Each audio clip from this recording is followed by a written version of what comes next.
It is 5:15. It's Monday, January 31st, and the Carroll City Council Budget Workshop is now in session. Would you all join me in the Pledge of Allegiance? I pledge allegiance to the flag of the United States of America and to the republic for which it stands, one nation, under God, indivisible, with liberty and justice for all. And all are present. We will get right at it under reports tonight on the agenda, and we begin the fiscal year 23 budget work session. And we will begin with the outside agencies, and the first one is the Carroll Chamber of Commerce. And Ashley, how you doing? I'm good. How are you? Welcome aboard. Good to see you, Ash. Yes, thank you. Thank you. Is this the mic I'm supposed to be at? All right, I'm Ashley Shabel. I'm the program director at the Carroll Chamber. I think I know most of you guys. And I'm here tonight to present on our tourism marketing. So as you know, the Carroll City Council has supported a portion of the Chamber's tourism marketing efforts for several years. These dollars assist the Chamber in marketing our Carroll community across the state, online, at Iowa's Welcome Centers, and several showcase events, including the legislative showcase I'm attending tomorrow down at the state fairgrounds. That'll be a fun day of sharing with all the legislators everything that we have going on here in Carroll. So just a fun day. As in the past, the Carroll Chamber of Commerce is asking for the City Council support of our tourism marketing campaign. We've had a good partnership and worked really well together through the pandemic. We did cut back on some requested funding for fiscal year 21 and 22 to make sure that we could hold kind of steady during that time. Tourism obviously took a hit during the pandemic, but we've been really encouraged by the momentum we've been able to create to bring life back to those in our community, as well as those who like to come to Carroll to visit us. We continue to incorporate the Choose Carroll into our tourism marketing campaigns, encouraging travelers to choose our community for everything, inviting them to take advantage of our hotels, our motels, our restaurants, our shops, and all of our recreational opportunities as well. I've been at the Chamber for 3 years now as the program director, and I believe my background in community journalism and marketing, we've been able to really improve some of our efforts and make some consistent messaging that is designed to reach multiple audiences, and as we encourage everyone to shop local, dine local, play local, and live local. The Chamber helped the city design the new banners that line Highway 30 this spring and summer. You probably saw those go up, and that is kind of a theme that we've been trying to carry through with the shop local, dine local, play local, and live local. We've also designed some Court Classic banners that you'll see coming up very soon.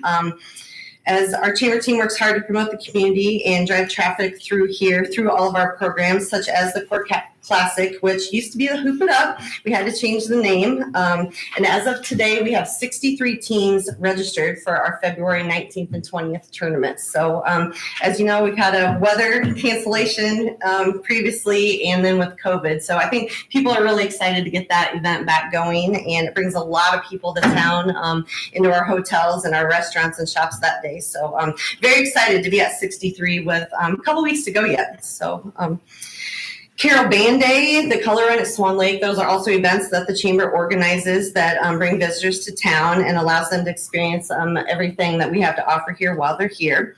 So supporting these efforts with increased marketing builds the quality of life image that we all like to portray to our visitors, potential employees, and others that come to visit and may choose to stay here.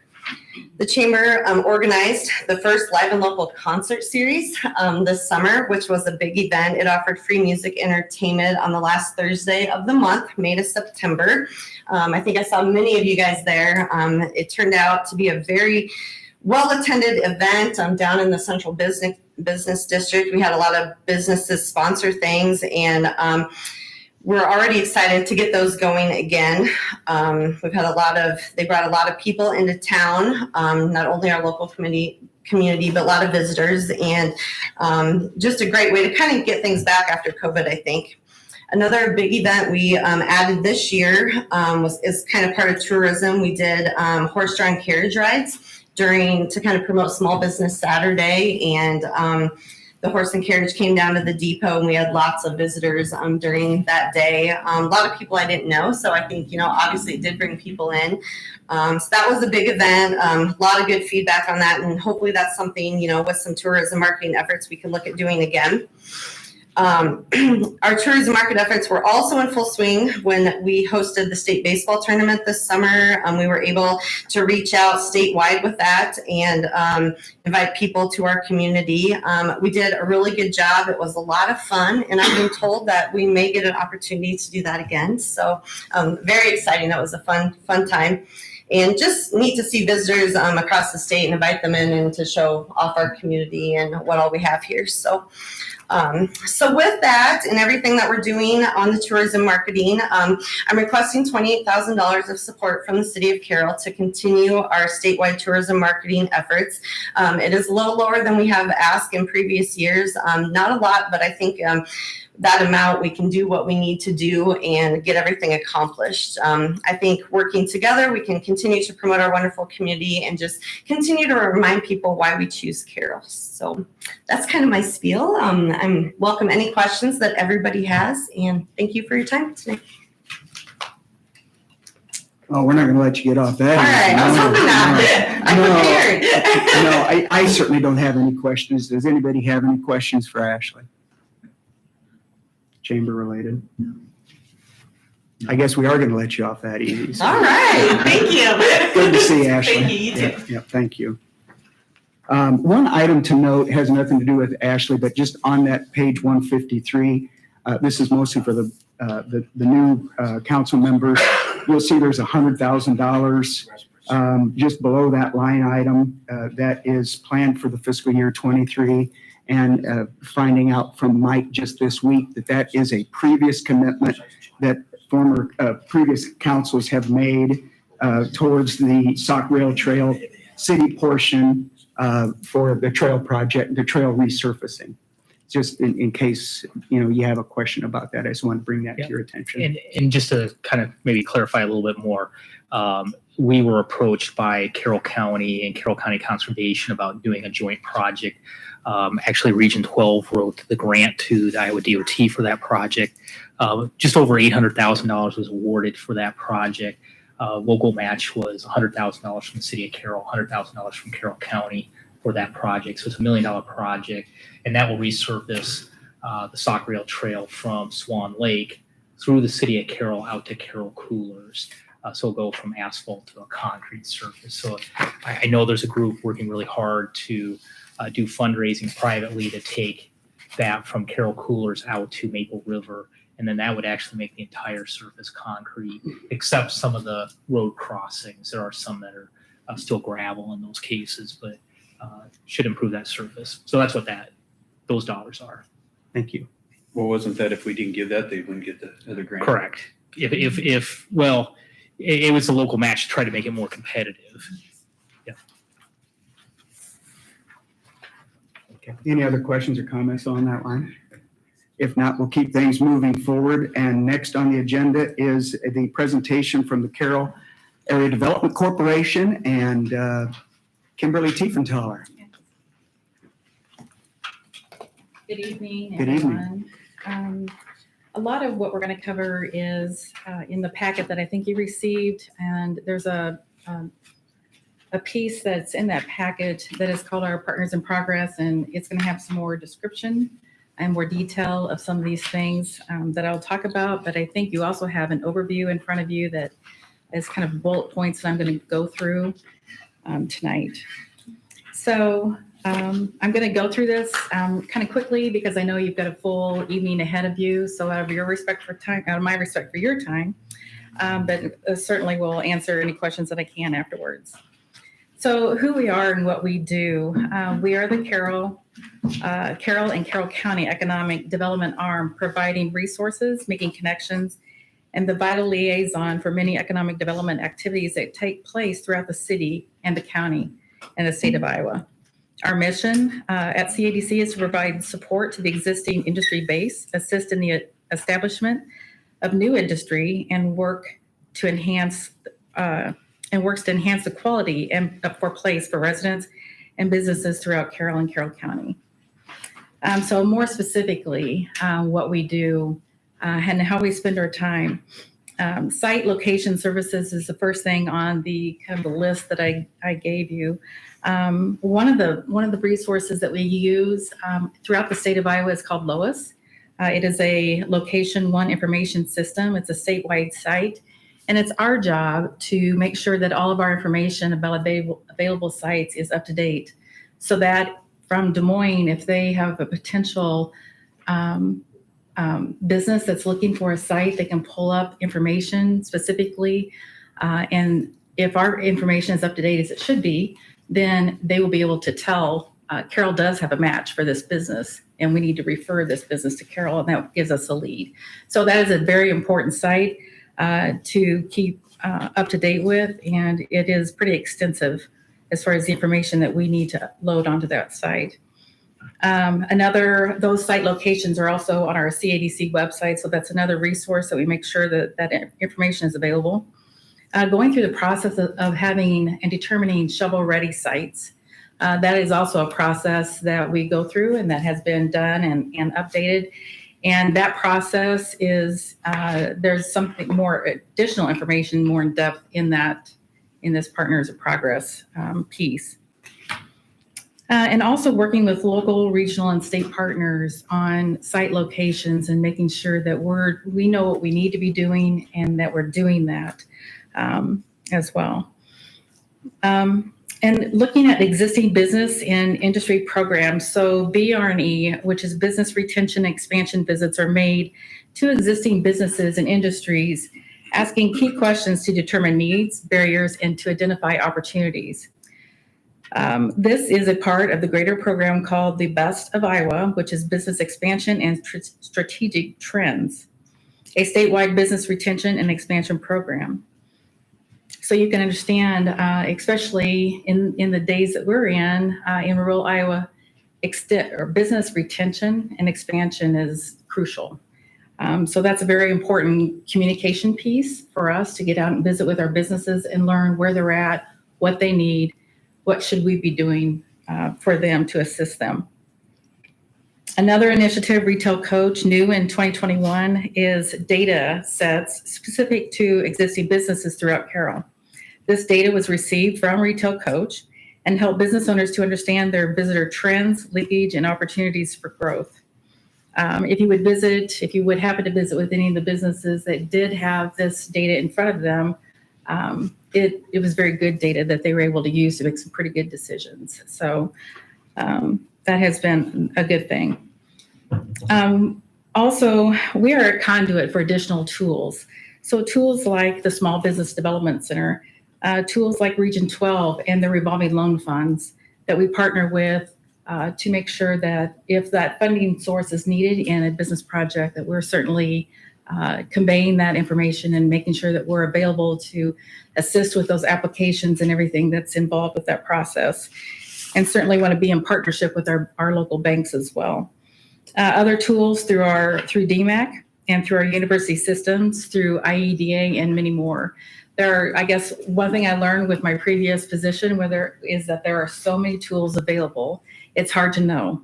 And so part of our job is to know a little bit about a lot of things and to make sure that we know who to go to find those resources for our businesses. So business recruitment is another thing that we're involved with. So Retail Coach, new in 2021, as you know, it was a CADC partnership with the city and began a program with the Retail Coach, which is a national retail recruitment and consulting firm, which uses data and marketing to help bring new retailers to Carroll and Carroll County. Retail Coach uses their experience and contacts to reach out to those who would be a good fit based on data and the needs of Carroll. Another big initiative that comes from CADC is Access Washington. For the past couple of years, we have not been able to take this trip, but we're looking forward to bringing that back, hopefully in 2022. So Access Washington began in June of 2012. It's facilitated by CADC from start to finish, and it connects local leaders with our nation's capital to discuss local issues. So as you know, that anytime you can get in front of a legislator, anybody elected official, to tell your story, to let them know, to have that personal eye contact and to talk to them personally, that does make a big difference. So I know there are success stories that have come out of those trips. Those can be told if anybody would like to know those. I don't have those in my back pocket tonight, but I do know that there are some of those out there. Workforce development in housing. CADC works closely with the Iowa Workforce Development and other partners addressing the critical need for growth in population, workers, and quality jobs in Carroll and Carroll County. Our population is an ongoing issue, and there's no easy answer to that. But we certainly want to be strategic in planning the future of Carroll and our community and what that looks like as far as attracting the kind of labor that we need and addressing those issues. And we need to have that top of mind all the time, of course. The housing study. So CADC participated and facilitated a housing study in 2016 and updated the study in June of 2021, both showing the continued need for a significant increase in workforce housing in Carroll. We will continue to partner with the city in any way we can to assist in housing as far as what Carroll needs and how we need to step forward in that. We've identified that we need several different levels and types of housing. I think our city manager has done a great job most recently that since I've been on board of bringing some things to the surface that we really need to talk about, talking points and things that we really can't wait to address much longer. So I do appreciate the work that he's put in on that for sure. Marketing. CADC maintains a website and we take a professional approach to our marketing, as we should.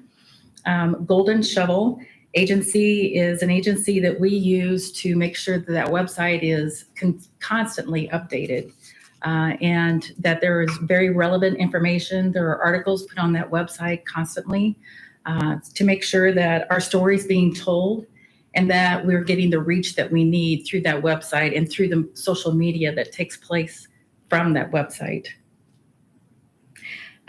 Most recently, we've started working with Golden Shovel to add a careers opportunity tab to our website so that a business can go in and load their information. We have these jobs available and put that information in to the website. And now we're going to work to drive people to that. So twofold, everything's always, we can have it here, but if people don't know about it, then it doesn't do much good. So we are working on that, just getting that kicked off and getting some phone calls about that from employers. So you'll be seeing more of that coming out very soon as we roll that out.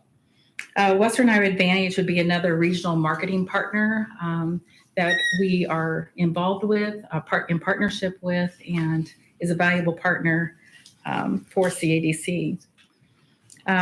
CADC, that's really all I have. I would entertain some questions. I can talk about some future things that I see as an executive director that I think are important. I've not been here, my position, long enough to have done much just because of holidays and some interesting COVID things taking place has kind of slowed progress down a little bit, but I certainly can see great potential in Carroll, in our community, and in our county. I'm looking forward to digging in and seeing what we can do in partnership together, certainly.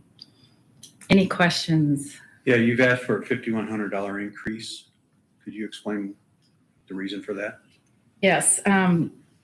We are adding health insurance as a benefit for our employees. And up to this point in time, we've not done that. So that is something that the executive team for CADC has decided to do to be competitive, as you can imagine, in the workforce. So in getting people and also retaining. So that is the reason for that increase. Okay, makes sense. This is a countywide thing. How much of your budget is for the citizens of Carroll? Do you know that offhand? I don't. Okay. Now, do the outlying companies or the towns, they support it similar to what we do financially? Honestly, I can't answer that, Laverne. I can get it for you, of course, but. Jim? The county funds a third. Can you come up to the mic? Oh, I'm sorry. Yes, I need to. That was my goal to Excuse me get for you up that. here. I'm talking from the back. So in the past, our funding is, we divide it into threes. So a third comes from the county. So there's your answer that Okay. the communities outside of Carroll are funded by the county. The city gives us a third. We get in kind from the chamber, office use, building use, equipment use. And then our partners in progress, we try to raise about 40,000. We're going to be short this year. Private business supports our cause as well. Another question I have is, we have new council members. Could you tell us some of the things that have happened in the last 10 years or 5 years or whatever that the citizens' money is going to support your program? What have you guys? Well, there's a couple of programs. One was county related. Natural gas, Arcadia Co-op wanted natural gas. So we met with people in DC to help get that project pushed through. We ran gas from Manning up to the co-op. So that's a byproduct of going to DC. We probably would, the GE building sat empty forever until Mr. Gossett and I believe Mr. Wilson, Jim. Through their interaction with Grassley. Yes, And then Grassley also delivered the $4.5 million Medicare demonstration project for St. Anthony. right. That I was in the room when Ed Smith and Grassley were, that wouldn't have happened if we weren't out there. And then Grassley's office sent a news release out. I got it while I was on the plane. So they wanted the press in Carroll for that, and they got it, and it was 4.5 million. It doesn't happen without the access trip. Right, but go back to a CADC when Mr. Gossett was our director. GE building's sitting empty. GE doesn't care. On their balance sheet of several $100 billion, the Carroll building is a wisp in the wind. They kept telling everybody that it was being closed when it was actually closed. So Mr. Gossett, who was getting many phone calls on, can I buy it? Is it for sale? What's going to happen? Got a hold of Mr. Wilson, who got a hold of Mr. Grassley, who got a hold of someone at General Electric because he had a strong connection to GE, Mr. Grassley did. And we pushed that building through. So things happen. It takes time. I've often said economic development is like a turtle crossing the road. We like to see things happen quickly, and I'm not trying to steal your, No. but You have that keep in mind, there's one more thing. There's a lot of things we can't talk about because we pledge confidentiality in that office. So you may not think things are happening, for example, with the Pella building, the Penny's building or something else. We can't bring those stories forward because owners, future businesses, looking at things, it's not for public record. So there's a lot of things going on. You may not think they are, but they are, and we can't talk about them. So. To that point, Jim, I would ask, and Kimberly as well, when a potential initiative or prospect maybe starts at the chamber, gets referred to the CADC, says, hey, we're interested in Carroll, Iowa. At what point then, with confidentiality and everything, consideration, where and when and what is the criteria that you bring us on board? In my opinion, we bring them on board when they're comfortable with it.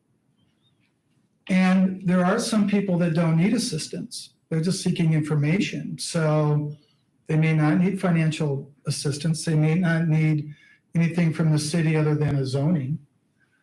So, Mark, I think the answer to your question is, it depends. What they want, what they need. Do we need the city to partner with us or not? And so all the situations are somewhat different. I would say it could be a case-by-case situation from what I've learned. I would say sooner rather than later if it involves utilities and things that, we need the city manager involved with. But as Jim pointed out, sometimes they don't need much from us at all. So it really probably could differ. But in some of my conversations prior to coming on board, what I've been told is always reach out to your utilities, because you need to know right away what's available, what's not, what's possible, what's not. And so that's what I know to be true from those who have been there and done that. Okay. My reason for asking is multifold, of course, but, in terms of the confidentiality, just at the last meeting, we were all asked to sign a confidentiality agreement. So from the city's perspective, you already have that. Right, we appreciate that. Yes. And so, my word is good, as is my signature, but, I think the concern that is out there, and you and I have had conversations about this years past, Mike and I've had it most recently, is, what opportunities are out there potentially that the city isn't even aware of, okay? And, recognizing confidentiality and things of that matter, I think from a city's perspective, and I don't want to speak specifically for the council or the city manager, but, I think the city needs to be on board with that sooner than later. And so, as we're, continuing this partnership, I would want that, well understood and agreed upon, moving forward. I think that's a fair ask. Perfect. Jim, I have a question. What, knowing you cannot give names and people involved and the confidentiality, what people are, I hear there is a lot of frustration. I will just be honest with you. And I am hearing from people, why isn't the council doing anything to fill the pennies? They look at it as we are the ones responsible. And I think that it would be good, whatever you legally can share, if you could say, well, there is interest, or we have had people come to town. I mean, there are all sorts of rumors out there, and I get it. People are becoming frustrated and also asking me, what's going on with the retail coach? And I just have to say, I get updates, they're gathering data, there are businesses that are benefiting. But I think, I agree with Mark, I think we need to have something to convey to the public to show that, yes, indeed, people are working for you and working for Carroll and trying to get these things accomplished. Telling them these are confidentiality agreements. Again, I'm sensing frustration because we're starting the third year with Retail Coach, and of course people recognize us and they want some updates, at least something tangible that we can share with them. I think one of the things that I've identified, and along with conversations that we had early on with the executive board for CADC, is that communication is something that definitely we need to work on. And that was pretty much identified right away with my coming on. Not something that the executive board did not know, but I can tell you that will look different going forward. Thank you. I think there needs to be better communication, and again, out of respect for, we have to keep some things confidential, or we're just holding the deal, period. We're used to doing Right, that, right. But we need something like, Right, yes, exactly. there's interest or whatever you're able to share, and so that we're updated, the public's updated. Exactly. Yeah, because they are, at least the conversations I've had, they're asked, why isn't the council doing this or doing that? I think we can safely say that, yes, people have looked at the Penny's building. We have to remember one thing, that building is owned by a family in Carroll, and they can do what they want with it. They want to, like, the simplest way to put it, it's privately owned. They want to sell it, they may sell it. They want to tear it down, they're not tearing it down. You know where I'm going. It's their property. But believe me, CEDC wants that, and I can probably speak for the chamber. We want someone in there as bad as anybody else. And you want a good fit, and you have businesses that look at it and say, well, that works for us, or it may not work for us. So the one thing, and I think Howie Dries could attest, this is for Retail Coach.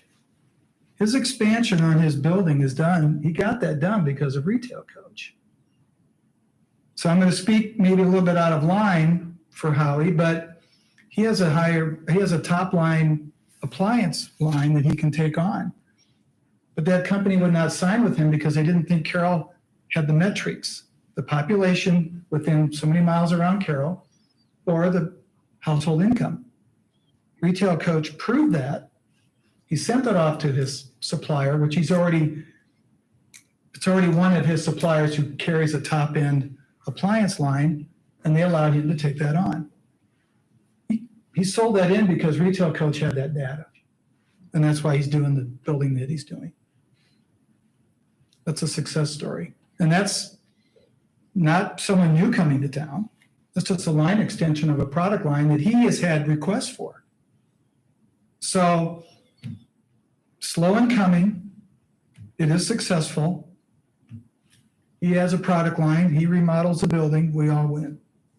So there's a couple ideas of what Retail Coach has the potential to do for us. In my understanding right now, you guys do a lot of work with Retail Coach and we do not.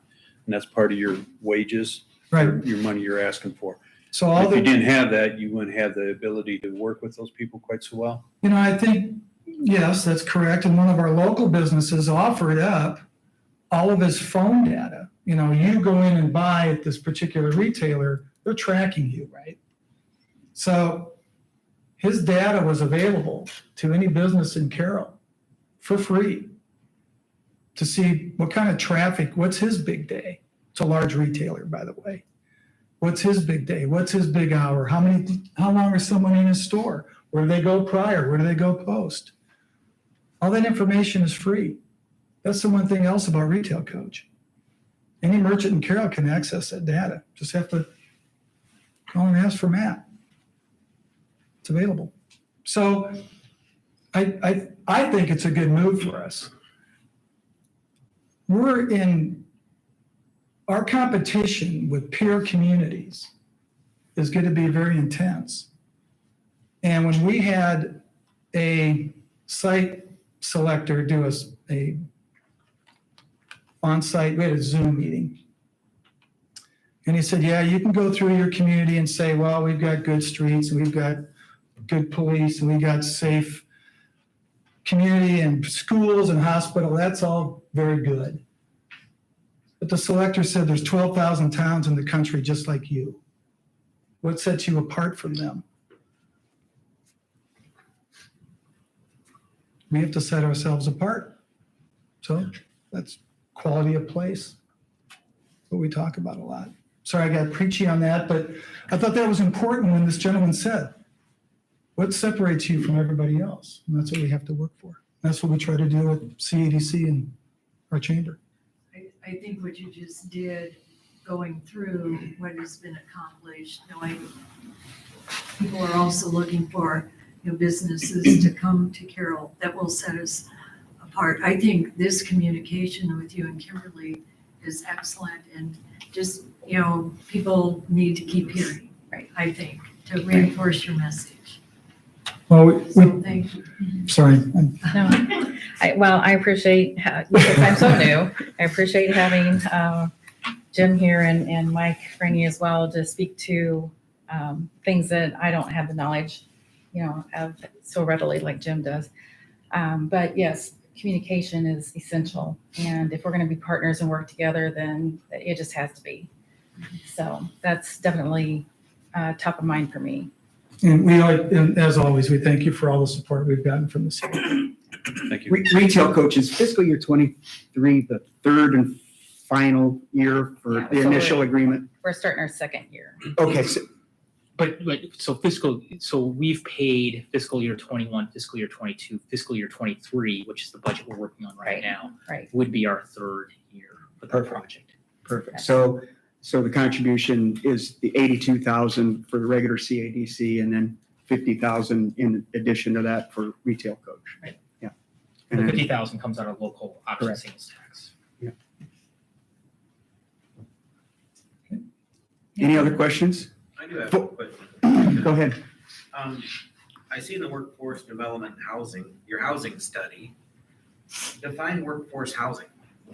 I know there's several levels of what we need to build and what people are looking at to purchase and move into and develop. What came out of the study of what we need here, Carroll? Well, we're gonna need apartments. We're gonna need single-family dwellings. And, we've often talked about workforce housing, but we have at times talked about changing that description to just housing. Because we're finding that even housing at some upper levels, we need. Executives that That's move. why I'm asking, what are Yeah. you looking at when you say workforce? Right now, I think we're gonna take the position that we're gonna try to do any type of housing that we can work with, not just affordable housing. We were always thinking workforce housing. CADC was never really involved in workforce. Nick Bating is the one that brought us to that. It's like, we need to be part of that discussion, not just part about bringing business to town, but we need to be part of the discussion of bringing people to town so we can find employees. So I think our movement in housing is we're going to move not just for what we call workforce housing, but housing that fits Carroll. I was hoping to bring it up, but if you go to their website, CADC, I think it's Carroll Area dev.com. You can find the housing study up there. And what you're going to see is if you look at the city of Carroll, it really is, it's all levels.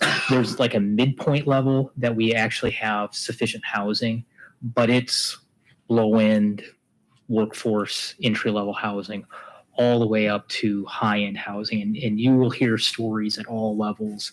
And again, when I've heard from 2 major businesses in Carroll and then another medical provider in Carroll who have had job offers that they've made, the potential employees accepted those job offers only later to turn them down because they can't find housing.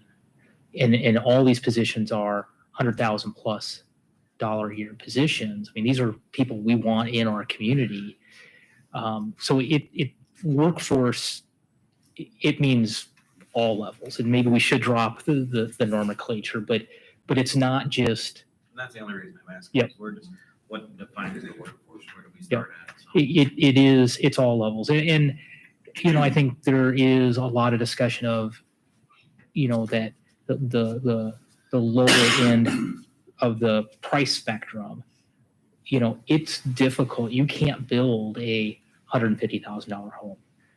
Rick, can you build a $150,000 home? Very hard to do. It could Yeah. probably be done, but it wouldn't be much of a house. Yeah, And it's in a tree. and it's a tree. Yeah. and so I think you have to also think about, and we talk a lot about apartments. One of the things I will argue, and I've argued, and it's a difficult area to go into, but home ownership's not just single family homes or even duplex homes. It's 4plexes, 8plexes. It's a 100-unit condominium building. And I think the difficulty is, first of all, in the metro, every metro, you see these types of housing being built out there. In Carroll, I think the biggest challenge is it's finding someone that wants to outlay the cash and capital with knowing that it may take a little bit longer to sell a house, a unit, in a 4plex or 8plex in Carroll, Iowa. But I also hear from people all the time that they want that housing type. We don't build it, we don't offer it. But then you look in Carroll this year, we've had 3 down in Rolling Hills, 3 up on 30th Street duplexes.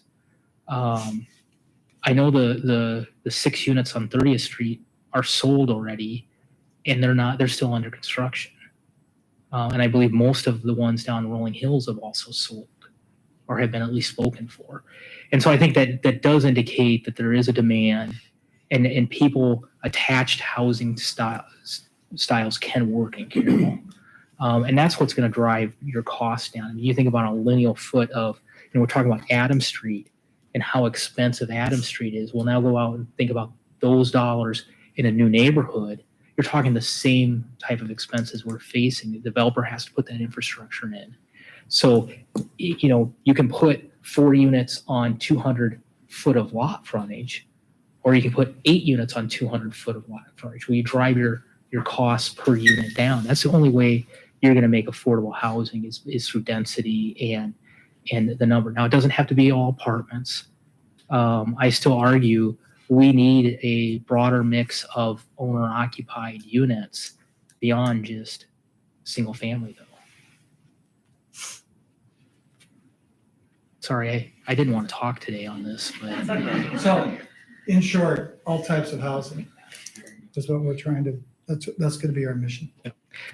and I just want to interject one thing. I know confidentiality got talked, and do we partner?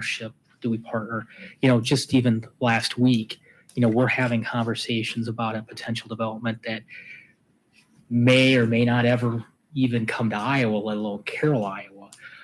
But we have those conversations, and I would even take it a step further. I know Jim kind of alluded to, sometimes they don't need a lot of assistance, but sometimes the development doesn't even start with chamber or CDC. It sometimes comes in, the city hall front door. So a lot of times it's also dependent on how comfortable the developer is to a community. And there are horror stories of, communities that, someone leaks something at coffee, and all of a sudden that gets back to, because Bob knows my cousin works for that company, and it gets back to the company, and that company walks. And, so that's the last thing. So, we take confidentiality really highly, and Iowa code even lays out in open record law, developments are private. It's private data until such time that a development plan is submitted. So I can't sometimes talk to council about it because there's legal penalties for doing that. Not just you can't be on CADC board anymore. So, we take confidentiality, really important because we don't want to lose a deal over that either. So if I leak information, they'll kick me off the board? Is that what you're saying? Here we go. Okay, we don't know. So now we know what happened. Now the rest of the story. I'm glad you brought that up. Our agenda item tonight was to listen to everybody and to merit why we should give you the money. And, you guys are asking for a lot compared to everybody else. And this was great dialogue we had tonight for us to understand, the reason you need your money. Well, again, you've supported us in the past. We appreciate it, and we look forward to being supported going forward. I appreciate your patience with my newness. I appreciate Jim bailing me out. It'll be a little different next year. Mr. Franny will do that next year. Yes, ma'am. Thank you very much. Thank you, Yeah, too. thank you. Okay, moving on, we have the Animal Rescue League of Carroll. I broke my leg 3 weeks ago. Didn't happen at the shelter, but so that's why I'm walking a little slower. My name is Sammy Elliott, and I am the director at Animal Rescue of Carroll. We opened our building September of 2016, and since then it's just been amazing to see how we've grown and in several different areas. So I have some visual aids tonight just because I'm going to be giving some numbers of how some things that have grown through us, and for me it's easier to see. So I'm going to, and the reason that I picked from September to August is because we opened in September. So I'm trying to show you guys what happened after we opened, because for most of 2016, we still were in operation because we had 2 different places. But once we opened, things changed a lot. So we're gonna look at from September 2016 to August 2017, and then September 20 20 through August 2021. So those are going to be our like closest years. So in 2016 to 2017, we took in 393 animals. We only take in cats and dogs. We don't do anything else. We've had a couple of rabbits dumped at the shelter. I've had questions about ferrets, but we do just do cats and dogs. So we took in 393 animals in 2016 to 2017. 311 of them were cats and kittens, which tends to be the norm for most shelters. Their greatest population is cats or kittens. And then we took in 82 dogs that year. Compared to September 2020 to August 2021, we took in 559 animals. 488 of them were cats or kittens, and 71 of them were dogs. Dogs, that's pretty average. We stick, in one year we might have been up to almost 100, but I mean, that's pretty average for dogs. We only have 10 kennels in our dog room, 9 of them that we use a lot because they're indoor-outdoor kennels. The other kennels are not. So that's pretty common for our dogs. Cats and kittens, it seems like it keeps going up every year. We also, so some of the intakes there, we also transfer in any strays that the police department or the sheriff's department pick up, cats and dogs. We transfer them in from Carroll Vet Clinic as well after their stray hold is up. We are not animal control, so based on our license, we're not able to take in strays. So that's where here in Carroll, the police department will come and get them. And there are still a lot of people that will call us and ask us to come in and pick up, and I just have to like point them to the police department. What happens is so many people have this notion that once a police department picks them up, they're taking them out to the vet clinic and they're going to euthanize them, and that's not what happens. They go out there, they spend their 10-day hold, how long they're supposed to be there. If they're not reclaimed, then Marriott at CVC contacts us and asks us to take them. So in 2016 to 2017, we took 16 animals from there. 5 of them were dogs and 11 were cats and kittens. Compared to 2020, 2021, we took in 51 animals from them, and 9 of them were dogs and 42 of them were cats and kittens. They get a lot of people that will just like bring in cats and kittens that they don't want anymore. So we do that. We've also worked with them to transfer because we do not take in pit bulls or pit bull mixes, just because we would have like 9 kennels full of that breed of dog.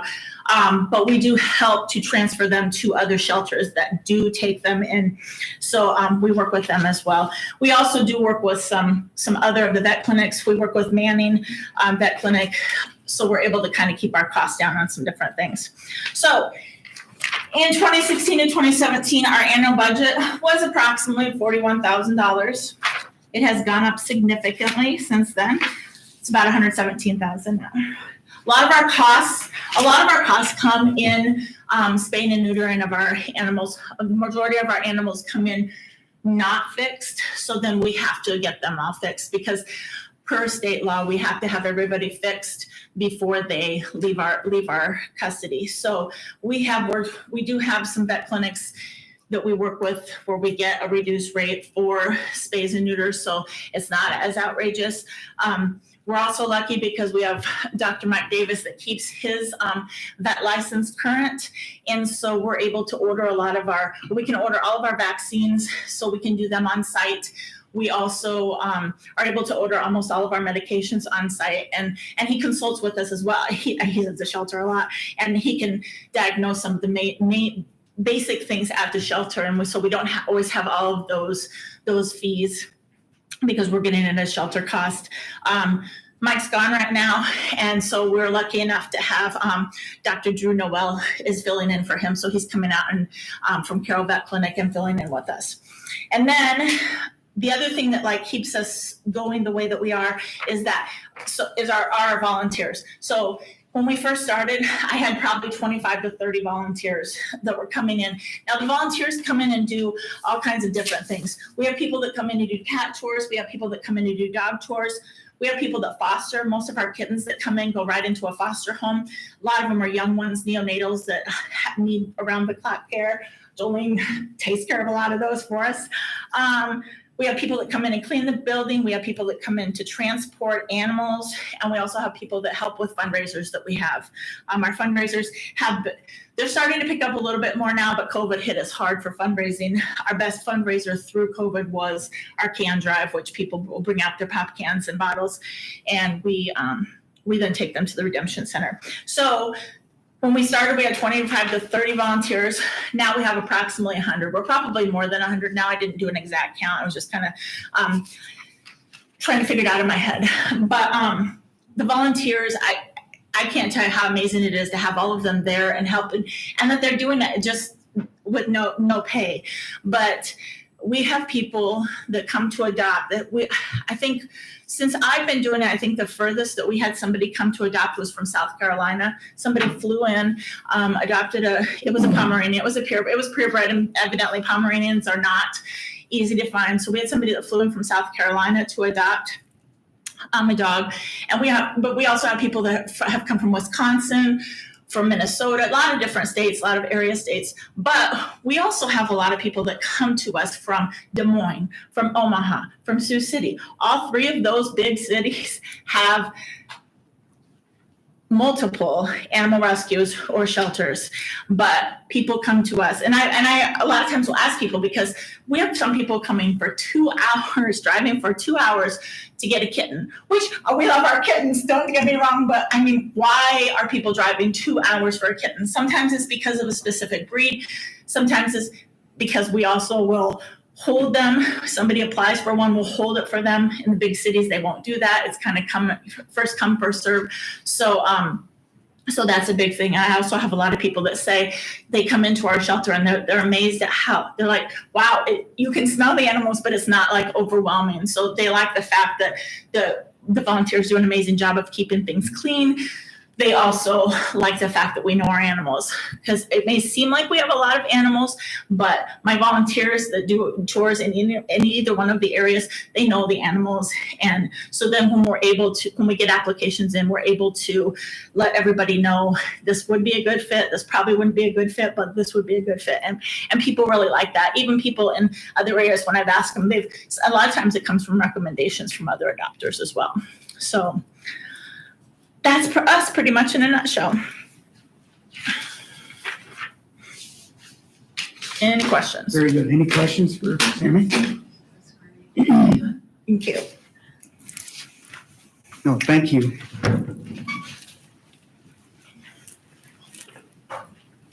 Okay, moving right along, we will move on to Carroll Times-Herald and Carroll Broadcasting proposal. I believe we've got Doug and Kim here to present their proposal.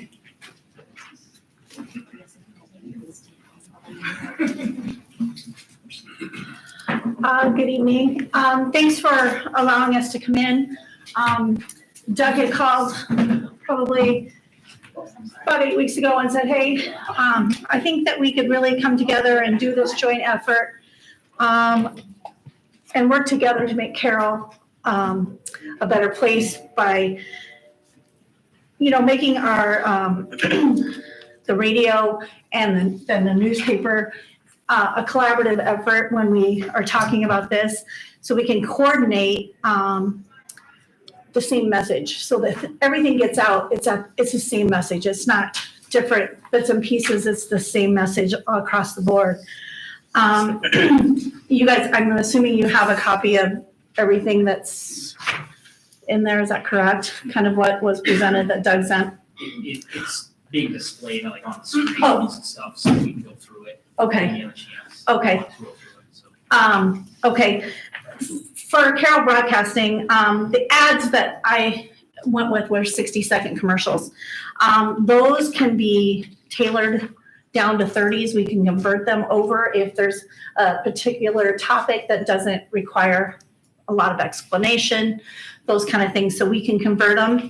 Another nice thing we could do is what I proposed was 120 60-second commercials to be used on 1380 KCIM 95.1 FM per month, and then also 120 60 commercials on 93.7 KKRL. So 2 of our 3 station base.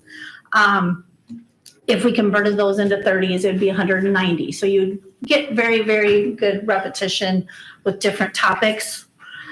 If you know that there's something that's coming up that you want to save some of those ads for, we can sure do that. So you wouldn't have to run the entire, if you wanted to run half one month, if it was something you didn't want to do, you could save those for something and push those into another month.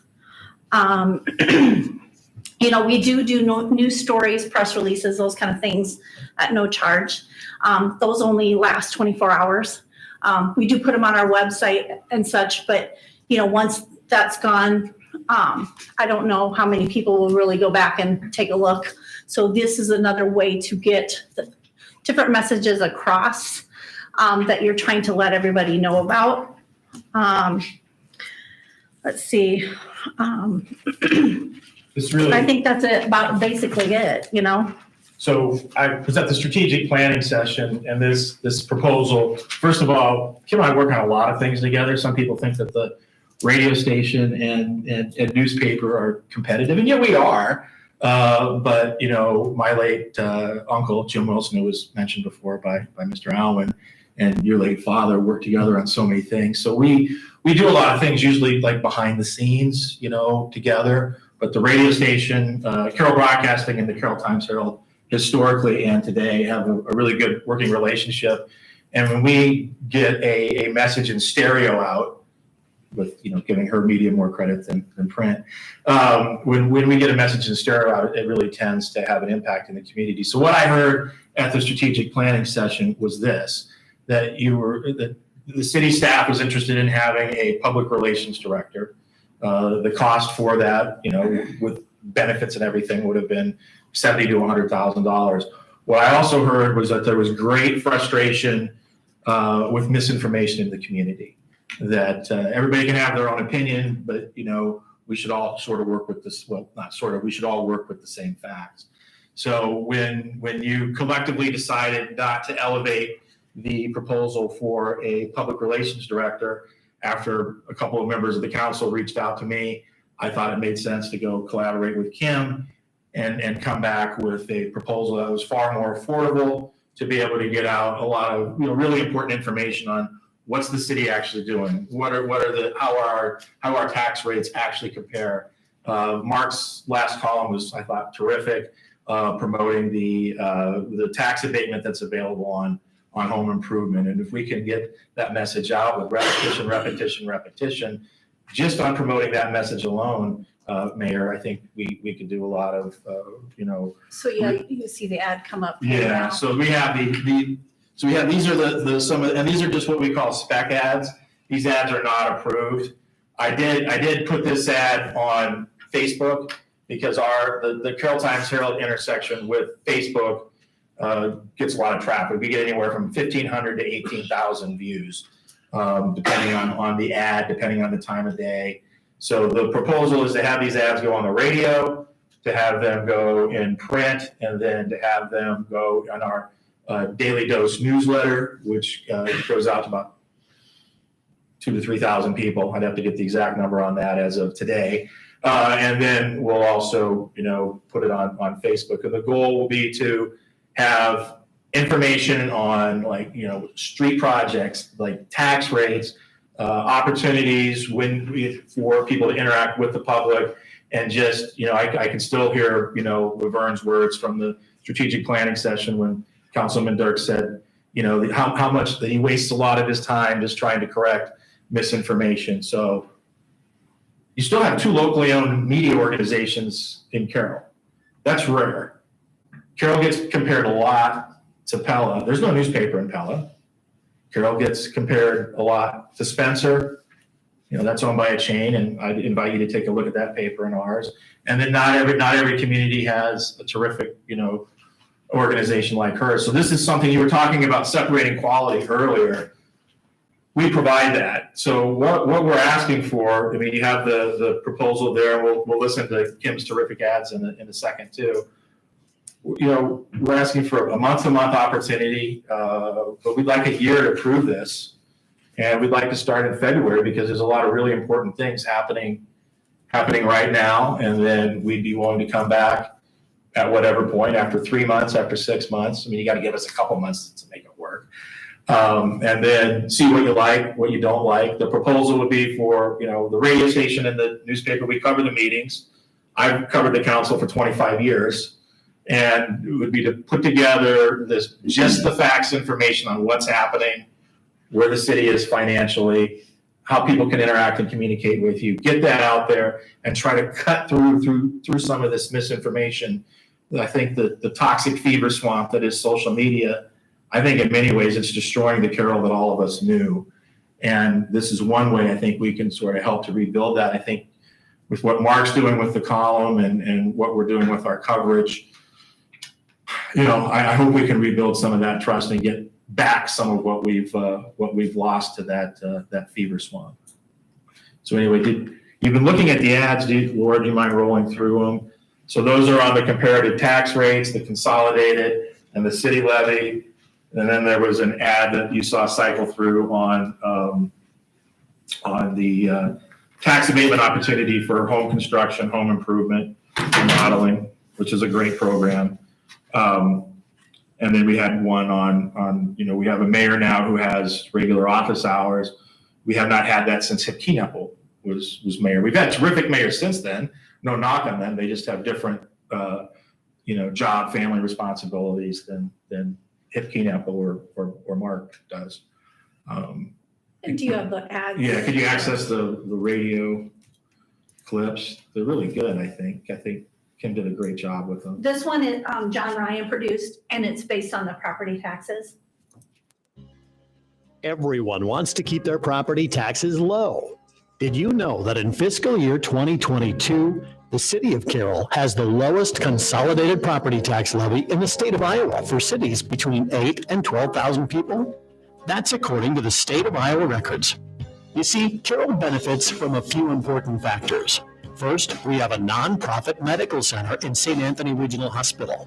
Many counties have their hospitals on their tax rolls. And second, we have 2 school systems, and it's a big advantage for Carroll. The presence of Kemper Catholic schools creates a favorable local tax scenario for the city. Only 4 other similar populations in the state of Iowa can boast lower property taxes. And local decision-making has helped keep property taxes as low as possible. If you have a question about property taxes, you can always contact Carroll City Hall at 775-7505. Again, that's just is that the wrong number? You're saying don't call you? Send it to a house. Okay, well, Give me your number. was that your number? I think so, yeah. Okay. 7519. Okay. Yeah. So Phone's basically- ringing now. So basically, again, these are just spec ads, but it just kind of brings a different light to, what a print ad says. You can hear it as well. And then we had one more on, Building a new home? Go ahead. and the tax abatement. Or maybe making some significant improvements or renovating an existing home? The City of Carroll has some real incentives that you need to know about. Right now, Carroll is offering a tax abatement opportunity that can really help take the sting out of the high costs of projects. To be eligible for these abatements, you must build new or improve the value of your property by at least 10% of its original value, as determined by the County Assessor's Office. Why would the City of Carroll offer this special tax abatement? Simple. Carroll wants to encourage new construction, remodeling, or rehabilitation to keep our city progressive. There are details you will need to know, but if you have a building or remodeling project coming up, contact Carroll City Manager Mike Pogge Weaver at City Hall or call 775-7505. That's 775-7505. This message is brought to you by the City of Carroll. Not that they can't call me, but Right. But this is just this is just a sample to kind of show you how both medias can work together and get that message across. And you're also collaborating with the CADC on Retail Coach. So I've had some conversations with Kimberly Tiefenthaler about information we can get out on that. There's potential there's a lot of information that could, for example, incent franchisees. And then there's a lot of, as Jim told you about Dries, there's data out there that can help existing businesses. So we think we could, you have $150,000 invested in it. We think we could help with that. again, I've covered the city for 25 years. Kim always has able people doing it. And what we would do is collaborate on developing these, present them at our weekly meeting to the city manager. I have a good relationship with the mayor. Kim does as well. And we, would get approval from the city manager after collaborating with many people to put the ads together. And then obviously, the city council, elected officials can weigh in about what they like and what they don't like. So. And we want to make it as easy as we can on you guys. We don't want you spending a lot of time figuring out, but I mean, we want direction, to go through, like you said, if it's at, the meetings and, we can say, yeah, highlight these things. Or if Mark says, hey, I want this word out, or if there's something that's going on, that's what we're here for. Any questions? So I do have a couple questions. One of it's on the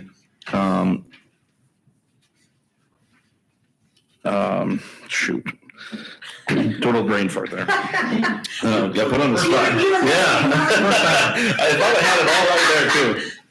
The tax abatement thing. Yes. I've had a lot of questions on, it's $75,000 of improvement to the taxable value. I think we all need to look at making it more simple and easy to understand. Because if I'm going to spend money, or if somebody's going to spend money, they're going to want to know what they're going to save right away versus a year or two down the road where the county assessor is going to come back and say, well, you didn't quite meet that 75,000. You're only getting 50,000. You don't qualify for that whole 100% of the tax abatement.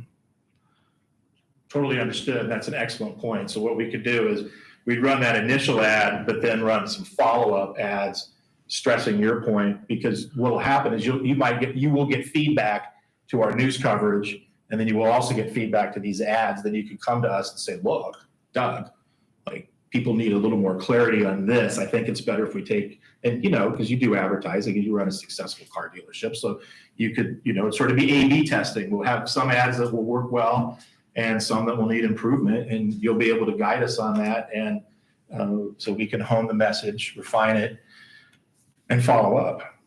And maybe this is a case where we don't put numbers in, just call for more information, or just, so you can explain that to them. Yeah.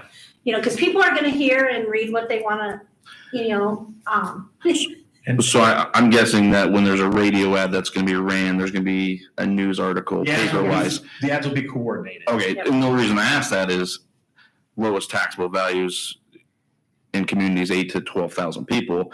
Well, I can hear it, but when I see it on paper with actual comparison, makes me visualize and understand it easier. And That's I why think we a lot like of working people, together, because some things are better presented on the radio and some things are better presented in the paper. So if you hear something on the radio on your way to work, and and then when you look at come the home paper. at night, if you hear that there's a great car for sale, did you come home and you sit in the paper, maybe you're going to buy it. any other questions? Yeah, I guess I have a question. So Kim, in your proposal, it says $1,980 per month for the ads. Yes, And then Doug, yours says $1,800. So that's $1,980 and for $1,800. the station, yes. So Yeah, every, two separate, yes, Okay. yes. So roughly it's $3,700 a month. 4,052, because we included 272 for the Spanish language paper, just to have a couple smaller ads there. Like, for example, Pelicorp has a pretty big influx of Latino employees, also with the tax abatement and other efforts going on to attract workforce. We think it's important to reach out to that emerging community. So it's not a large enough community that, it makes sense to have the kind of budgets that we do, but it does make sense to reach out to it at that small. So those ads would be coordinated, but we would also really look to target that community, Councilwoman, for, workforce and other things that, like, we think they're especially interested in. Okay. Are there other peer communities that you found research in that are doing this? Well, we weren't aware of any other communities our size that had a full-time public relations director. So this really stemmed from the proposal that was presented to have a full-time public relations director. So, if we're not able to make this work for you, it would give the people who want a full-time public relations director more ammunition or reason to drop us in a year or 6 months if you don't like what we're doing. And then you can say, look, we have 2 locally owned media organizations. To answer your question directly, there's really not a peer community like us that has, 2 longstanding, locally owned organizations that, like that has a newspaper, a radio station, like Spencer, they're chain owned, and then Pella, of course, doesn't have a paper. But to answer your question directly, no, I'm not aware of anybody else that's any other peer cities that have done anything exactly like this. Any more questions? I don't have a question, but I think it's really an interesting proposition because it is multimedia. More sense as you get involved. I learned from teaching so long that you read it, you hear it, you see it. Visuals are very effective. So different people absorb information differently. And so this is a good approach. And for me, I just see this as really complementing what CADC and the Chamber are doing. They're, they're doing their PR, they're doing their marketing, they're business oriented. And that's a good thing. But I see this as, since it's so laser focused, targeted on city government, city issues, getting the facts out there, and you got to keep it simple. And so it's understandable, as Kyle said. I just think this complements very well what is already going on with the Chamber and the CADC. I think it's really an interesting proposition and worth trying. And with important information like the rec center bids, which will come in tomorrow, hopefully they come in very favorably. But we think it'd be important, rather than waiting 6 months for the next fiscal year for the city, we'd like to start right away. There's a lot of important issues that are out there right now. We think it makes sense. So our ask is to start this month. I got a few questions. Of course, you do. I know. You know me too well. What page in the paper you going to put this in? Well, they would be, the proposal is for color ads, so they would be, on probably page 2 or sports. They would move around. But if there was a particular place that the city had an interest in, holding the same spot every time, we would work to accommodate that. But I think initially it makes sense to run some on page 2 with color, and then put some in the sports pages, and then just see, or put some on the back page, and then see where you get the most reaction. But if there was a particular spot that the city really wanted, obviously this is a great partnership we're proposing. So we'd work to honor that, Laverne. Kimberly, how many times are you going to put this on the radio? Well, And what times? normally this particular price is from 6 a to midnight. Say that again? 6 a in the morning to midnight. So we call it ROS. So they would run during that time frame. If you'd like, I could cut it down maybe to 6 to 9 at night, because I still feel at nighttime you have a different audience that's listening as well. But you're going to have 120 commercials to use. So if Per month? Per month, yes, per station. So you're getting 240 ads on the 2 stations combined. So what, our hope is what I would do with a 60, I would probably run it six to 8 times in that day part. We wouldn't have to run it every day, but, depending on the topic and how much coverage there's certain things that probably warrant more spots than something else. We can sure do that. Each week we can change that up. So, we can do it Monday through Friday. We can do it weekends if you like. It's a those spots are yours to use on any day that you want. So who's going to pre-approve them? The data. I'm looking at you, by the way. Obviously we would want to be able to review the ad content just to make sure that it's accurate, kind of hitting the message. So, I mean, if the council, if this is an initiative go forward, I would assume it would be probably myself. I can tell you're excited, Mike. We have weekly, the radio station and myself have weekly meetings, or at least twice a month, 3 times a month, with the city manager. So in those conversations, we would, use our own reporting, but also seek guidance, because in this case, you're not the sources, you're the customers. And Mike, we do want to make it as easy as I know. possible for you.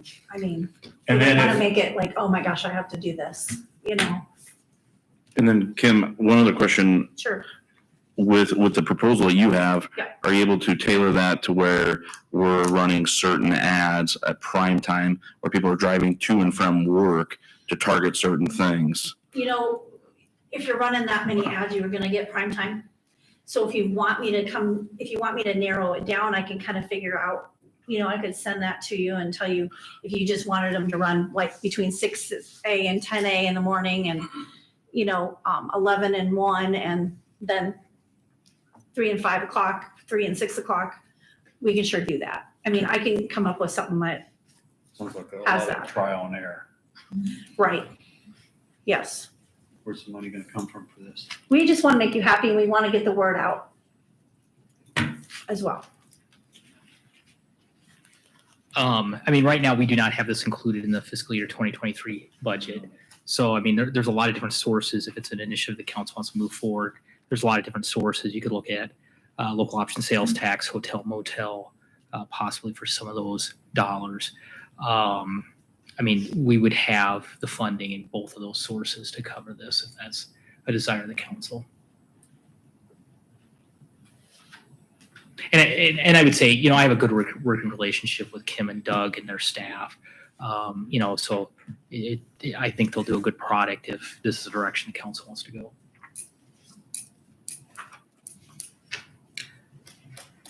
Any other questions? Anybody else has right off? And Doug, you did say you would include yours in the daily dose, correct? You said that, or? At your wise suggestion, yes. I will add that to the daily. The daily dose is the newsletter that goes out, that we email out every workday. It's read by, how many did you say? I'm going to give you the exact number, but it's between 2,000 to 3,000.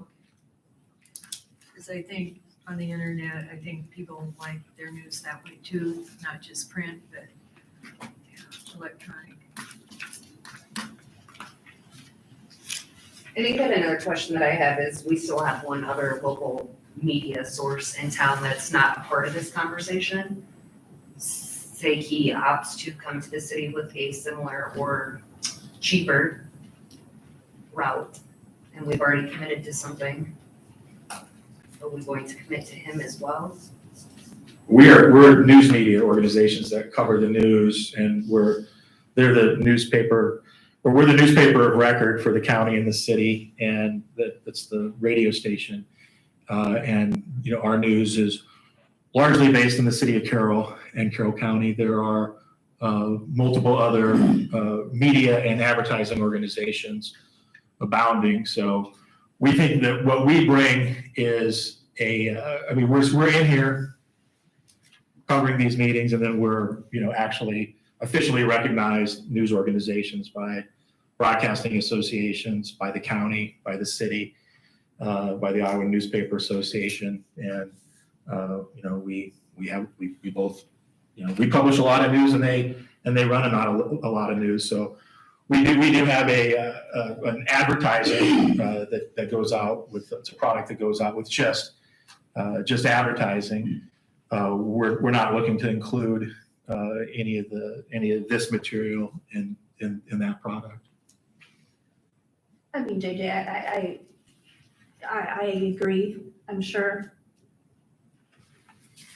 as we all know, that might be somebody that will come and talk. So that would be a good thing to be prepared for, I would guess. Yeah, I think to JJ's point, that you are news organizations, and I get that, whereas that one is not so much news. There might be an article or two in there, but it's primarily an advertiser. you know, but what we're talking about here tonight is advertising. Is it not? It's advertising that amplifies, Our message. that amplifies what's being covered.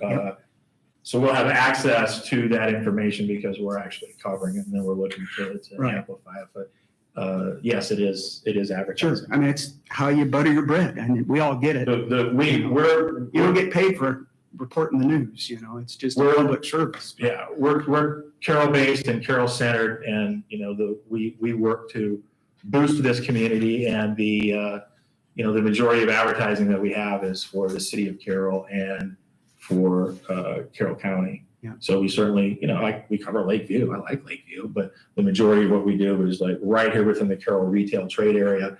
Not every advertising or media organization can say the same thing. Right. Yeah, and I'm not trying to belabor it any, you know, but just to her point, you know, and I'm not trying to, you know, speak for you either, because I mean, that's a point well made, but, you know, if we're looking at a $48,000 a year expenditure, we might want to consider another 33% of that. If, you know, and then where do you stop? Do you do direct mailers? Do you do flags? Do you do, you know, I mean, this is what, you know, we always had to be challenged with, you know, with our business marketing is, you know, how much is enough, what's appropriate, what's the right mix, and we want to get the word out there. Let me take some direction from the council. And is this something that you want to decide upon tonight? I know you guys are good with whatever we decide, whether it's today or later. But let the council decide if this is something that we want to decide upon tonight, or if you want to move it on to one of the upcoming future budget workshops or council meetings. What's your preference? My feelings on this are I feel like there are some good points with this, but I think that we all need to talk and make sure we're on the same page, or we're not on the same page Okay. before we move forward with something. Can we do that publicly is all I ask, is that Yeah, we have absolutely. open dialogue about that. So, I have to agree. We need to talk about it. Well, one of the things, this is not in our budget. correct. So when we get done with our budget, we got to figure out, do we have room for this? Right. Yep, understood. So tell us, guys, when do you think when do you know what that will be? Well, from Mike, I'll let you finish, you know, answer this, but from an earlier conversation, what our timeline is Wednesday night is really our next only remaining budget workshop. And then February 14th is the next scheduled regular council meeting. And if I can paraphrase, you would like to have it pretty well ready that night, because upcoming beyond that, we have to set our maximum levy. And I can talk, why don't I just? if it's Sure, Okay. absolutely, yeah. You know, our process, and this is kind of a, not to kick you out of the room yet or switch topics, but, you know, one of the things after, you know, tonight, so we have tonight's budget workshop, we'll have one Wednesday night. On February 14th, we need to be in a position as a city to present to the council what is called setting the maximum levy resolution. So we'll be setting the public hearing, and that would happen on the 28th of February. And then on the 28th of February, we'd have the public hearing on the max levy resolution and consider adopting. Now, what that sets is our maximum levy for all of our different levies, excluding the debt service. We can decrease the levy, but we cannot increase the levy after that point. Then the first meeting in March, we would propose we'd have the public hearing, or back up for a second, on February 28th, we would have also a resolution setting a public hearing on the budget, assuming the max levy resolution is approved. And this process is required by state law. We got to set the max levy, and we can set the public hearing for the budget. And then the first meeting in March, we would have the public hearing on the budget. And that would be where we would set the final levy, and then we would approve the budget at that point also. So my hopes would be, as we work through tonight, we'll have Parks and Rec on February 2nd. And then we would hopefully tonight really kind of work through, finalize all the other sections of the budget. And then Wednesday night, we'll go through Parks and Rec and hopefully get some final direction there. If we need to, I'm hoping we don't have to, but if we need to, we could look at holding a budget workshop next week to wrap up if there's any loose ends. Typically, we've been able to wrap it up in 3. I know with the new council, we've extended this out a little bit. But, really that's council's prerogative. But February 14th, really, we need to have the budget pretty much in final form at that point, where we need to keep meeting till we can get to that point for February 14th. So. We appreciate your time tonight. Thank you. And if you have any more questions, feel free to reach out to us. I think everyone has emails or phone numbers. And I don't know who asked the question, and again, do we have room in the budget? I mean, they're in property taxes, unless you want to, if you want to do it out of, general property taxes, we would have to increase the levy. That would obviously increase the property tax asking at this point. That's doable at this point. We certainly can do that. But like I indicated earlier, local option sales taxes, this is an initiative that the council wants to move forward. We do have sufficient dollars in there. I mean, if you look at the chart that's provided in here, we're projected to end fiscal year 2023 with $267,000. So there is sufficient room if there's a priority the council finds that they want to move forward through. This could be funded out of that area. I just stress that we're newspaper of record, Carroll Broadcasting, radio station of record. There's certainly a lot of other advertising entities, including digital media providers, online digital media providers. So I think you could justify working with 2 long-standing organizations that actually cover the council aggressive regularly, that are those, organizations of record, rather than opening it up to a universe of all sorts of comers. And then, if we can't deliver, maybe there is a good argument to have a public relations director. I know it was something that city staff really made the case for, but if you make a really aggressive effort to be better at communication, to use these mediums, and you go very aggressively at it, and it doesn't yield the results you want, then again, you'd have more evidence or ammunition for those of you who, staff or elected officials who want a full-time public relations director. I'm glad you brought that up one more time, because it occurred to me earlier during the presentation. But take me back to that evening back in November. Is it just my recollection that there was only just one vote cast for that PIO? I don't know if there was any. I think there was one. We'd have to go back and look, and I've got it at home or in my office here. But and it's not important right now. I can find it in 30 But seconds. I don't recall it having much interest in it, and if we're going to at least, consider it from here, the parallel has been made, it would be, in replacement or as an alternative to that PIO.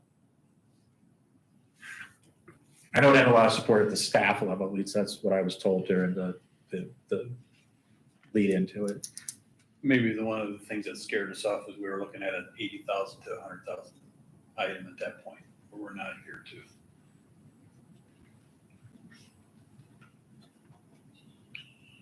Thanks for all the time. Yes. thank Yeah, you so yours too. much. All right. Have a good Thanks, night.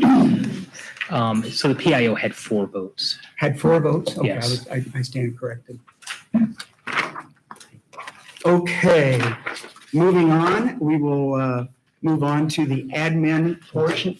Like a You want to 5-10 recess? Yes, Okay, we are going to recess for approximately 5 or 10 minutes. Thank you. Thank you.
Okay, we are back in session.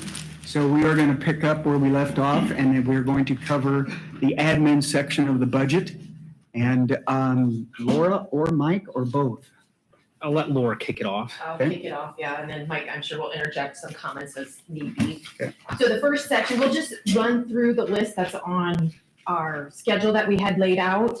Some of the stuff will be a little bit repetitive as we go through the sections, and then if there's questions, obviously, please ask them at the time. So the first area is under tab E, starting on page 63. This is the area that we call our general government section. The first area under that is the legislative and executive. I combine those two. It's under, the numbers are under tab K. So this is the section of the budget where it is the pay for council and the mayor. And then some travel is also built into there. So if you do go to some training sessions, which you're always encouraged to go to training sessions, there's some funding to pay for mileage and registration costs. In fact, I would note this month's Northwest League of Cities, which is in Lakeview. Matt Miners is actually going to be there from CADC talking about agriculture. So if you're interested in that, it'd be a good session just to kind of hear a broad overview of that project. Yep, that's the February meeting, so in like 3 weeks. I don't know the exact date, but it's Sorry. about 3 weeks. I guess it's. We're still in January, so it's in February. And then there's also, we have a little bit of I'm gonna call it miscellaneous expenses in the legislative and executive section where we pay for the planning session and other miscellaneous supplies that relates to council operations. The next section is the financial administration. This is really the day-to-day operations of city hall offices. There is no changing in staffing levels from what we currently have had and what we've actually had for a number of years. So what's new in fiscal 23 is there's a little bit of funding, not a huge amount, maybe $1,000 for car maintenance of the car that is here for city hall personnel, for the building department and city personnel to attend trainings. Also, the big difference in the services and commodities area from fiscal 22 to fiscal 23 is there's $70,000 in there for what's called a class and compensation study that the city would like to, or that staff would like to look at. Also, we have some fees for switching the Encode, our financial software, from being housed in-house or being on our servers here and going to the cloud. There's hosting fees for that. And also, we're looking at upgrading our software from our current version, what we call version 9 to version 10. Those are two things that council did approve back in December. And we're going to be working through those processes over the next year to 2 years. The actual switch of the going to the cloud is scheduled for the month of February. So hopefully by the end of February, we should be on the cloud with the data being hosted by Encode. Then the actual conversion to Encode 10, that'll take a little bit more time. The Encode is telling us that it typically takes anywhere from 12 to 18 months to get that conversion done. So those fees are actually split over a 2-year time period, or there'll be some in fiscal, can't remember if I put some in fiscal 22. Yeah, I did. I put some in 22 and some in 23 just to cover the cost. And then if it's not spent, we'll just keep moving those forward till that service is done.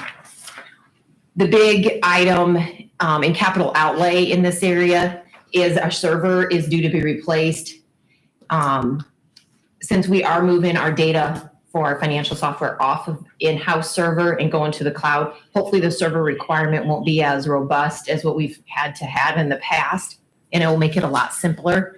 Talking with who our IT consultant is, who we're working with, says we can make it a lot simpler process and it'll be a lot easier. However, servers are not cheap. I think what he quoted me is going to be somewhat comparable to what we paid 5 years ago for a server replacement. So the cost of technology in that area has gone up.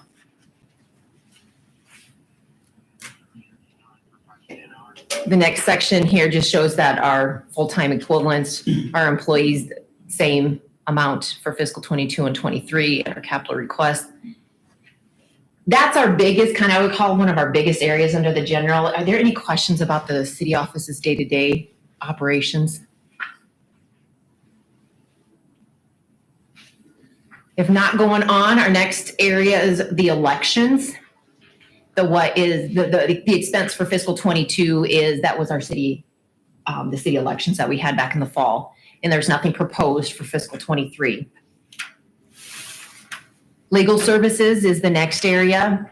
This is the section where we have our retainer for our city attorney to attend our council meetings, and then fees for outside consulting. So any work that Dave does outside of the council meetings, as well as anybody from Allers and Cooney, I guess we work with them for our bonding, for our urban renewals, our urban revitalization, for our personnel matters, we work with them. Those fees would all be in this section as well. The final section here is for what we call just the general building costs of maintaining this building. We do charge a portion of our building maintenance specialists. Andy Snyder from the rec center does get charged to this part of the budget because he does do a bunch of work here, as well as a bunch of different city operations, not just the rec center. And then there's not a whole lot of change, or basically we're not really showing any change in operations from fiscal 22 to fiscal 23.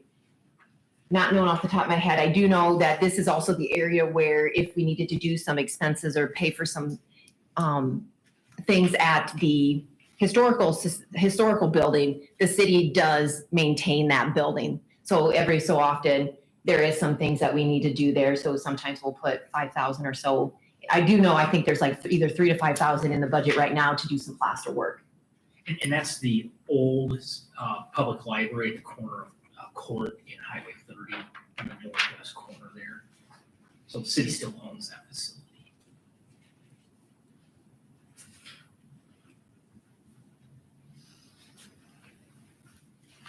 The next area under general government is the tort liability. This is where we pay for the expense related to our general liability, the liability insurance, our building insurance, as well as a worker comp. Typically, I build in at least a 5% increase in the liability and the property insurance part. And so this increase here is a lot more than 5%. And the main reason for the huge increase is we do know that our worker comp will be going up, in my mind, fairly significantly next year. We have been told by our worker comp carrier that our mod factor will be going up from 0.72 to 0.97. So that's 0.25 basis points, or about 25% in just that area when they do their rating. We did have a couple claims this last year that were higher than what we've seen in the past. And so that's a lot. Your mod factor is based a lot upon your claims history. So, and then also the other big portion is your wages that you pay. Yeah. And one perspective to think about is one is average. So if you have a mod factor of 1, you're really meeting kind of what the industry is doing.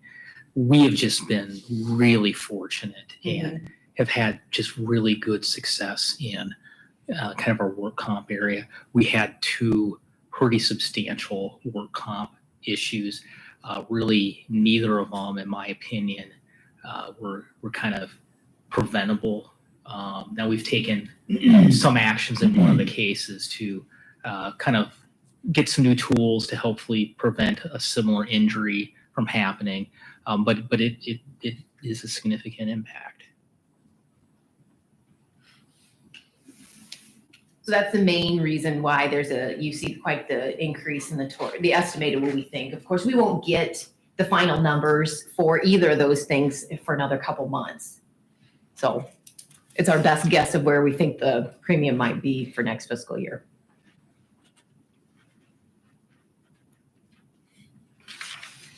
Then the final area here is the miscellaneous general fund. I kind of like to call this the catch-all. If some expense really doesn't fit anywhere else, we will put it in this area. It does include pre-employment physicals, random drug testing, some safety training if it's citywide, and our hearing tests. It also includes the fees for the Cat 6 expenses to run the cable channel, but it's kind of the catch-all area. Nothing major being requested or to be changed in this area from actually the last couple of years.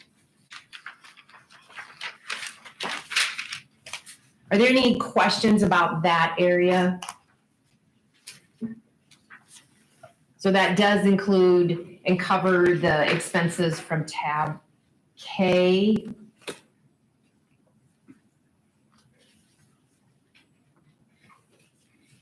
Tab K, yeah, that was tab K stuff.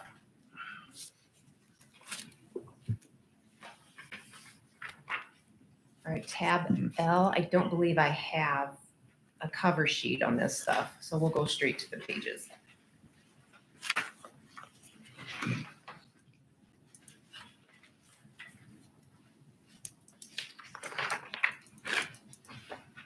So under tab L, we'll just kind of walk through the pages on page 142. This is a transfer to streets. Randy had talked about this a couple meetings ago, that we use this $50,000 out of general fund for the sidewalk transition plan. And that's a transfer to the streets, capital project streets fund. The next page is the remainder of the transfers that go in and out of the general fund. So the top portion is the transfers in. The big one, the $994,000, is from our employee benefit special revenue fund. State code requires us, whenever we receive the property taxes that specifically relate to employee benefits, it gets deposited into a separate special revenue fund. And then from there, you can transfer the funds out to cover the necessary expenses. In that fund, we do take some of that tax collection to cover employee benefit expenses out of the road use tax fund. And then the remainder amount, after we've covered all the expenses in road use tax, then gets deposited into the general fund. So next year, we're anticipating out of that fund that about 84% of our projected expenses would be covered by this property tax collection from employee benefits. And so the general fund is covering 84% in the general fund. It is covering all the road use tax, employee expenses, and then about 84% of the general fund expenses. So general fund is covering approximately 191,000 of our current projections for employee benefits. The other transfer in is from the water and sewer funds to cover what is our best estimate of any insurance expenses relating to general liability, property insurance, and worker comp. So those are the transfers in. Transfers out include, as we heard earlier, or a few meetings ago, the transfer to the CP airport, $47,750 is the amount, half of our estimated amount for the LED light project. However, we'll have to wait and see how that project progresses, because I know Greg Seaman did allude to that project could be a little bit more expensive than our initial estimates. But right now, that's our projection that's just half of it in fiscal 23. I will highlight here, there is a $157,000 transfer out of the general fund and the reestimates for fiscal 22 going to CP Rec Center building. That is the funding that the city had been putting aside for a couple of years now to help cover the expenses for the Rec Center HVAC system upgrade. We don't know. I would note, one thing I'm going to interject here is we've set aside, we have about 307,000. Okay. So with the work with RDG, we're estimating that is going to be about $508,000 just on the HVAC improvements. Now that's what we're planning, and the bids when it comes in, that will include all of that work. So the idea would be this would get transferred to cover that part of the project. But that's replacing kind of that original equipment, HVAC that had a life expectancy of about 20 years, and it's been there over 40 years now. So it has well lived its lifespan. And the other thing I would comment is, through Mid-American Energy, just the energy savings. We're going from basically electric heat. That's how the building is actually heated today, to gas. And so the return on investment, they expect in a few years will actually pay for the upgrades, which is pretty surprising to me, but that's what they're estimating. So throughout this budget, we'll show it in other areas. Mike, we've mentioned 307,000 has been set aside thus far for just the HVAC project. 157,000 is out of the general fund, 100,000 out of local option sales tax, and another 50,000 out of hotel motel is how we get to the 307,000.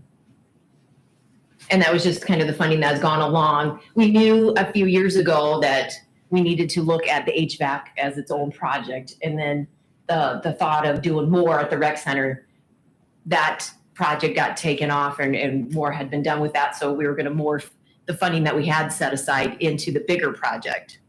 And so, and I would say we wait. I mean, when the whole discussion of doing the rec center project came up, we were actually a ways down talking about doing the HVAC work, and we paused because you don't want to do a whole bunch of HVAC work, do a project, and then all of a sudden have to do more HVAC work to accommodate the new project. So, we paused on that project just from a kind of prudent use of tax dollars.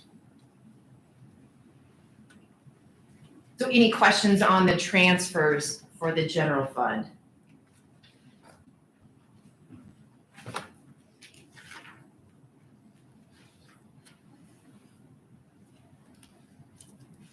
Okay, going on. I guess I do have a cover sheet for the general revenue. But I think, I'll look at, yeah, this will be a little bit better discussion here, looking at these numbers. So the levies that we've talked about the very first night, we generate, out of the 810 levy, we generate tax dollars. This first line here, property tax, that's that dollar amount, is the 810 levy. A little bit of money does come in for the ag land that's within city limits, and the levy, that's a separate levy that we levy against that property. And then the property tax for the insurance is right here. Even though it's not the full amount, we've got some revenue coming in from the water and sewer funds. So that's why we don't levy the full amount of what we just talked about, what we think our estimated tort liability expenses will be. We do collect a cable franchise fee. And that, as you can see, it's been pretty consistently around 105,000 each year. And then the property tax replacement, we've talked about that money is being phased out by the state. So fiscal 23 is the first year of that phase out. So this is where the bulk of the money comes in for the rec center, for the general fund in our property tax collections.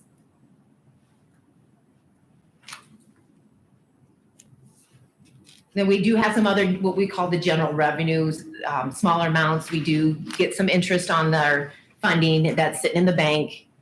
Interest rates have gone down over the past year. However, they may be going up. At least that's what we're hearing, is that they might tick up a little bit. So we'll wait and see. The city owns just a little bit of farmland rent, farmland that we cash rent to a farmer. And then just very minor, little bit of miscellaneous revenue. Kind of, if it doesn't fit anywhere else in the budget, it gets put in this line. And as you can see, it's not a huge amount. So that is the bulk of what we call the general revenues and general government expenses. Does anybody have any questions on that information?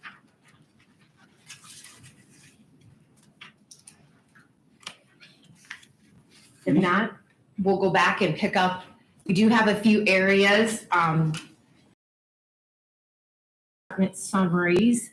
And I would just interject this. Other areas, typically we've always done it after we've finished all the departments. Obviously, we'll be doing parks on Wednesday. So this will cover all the other areas except parks after we're done with this.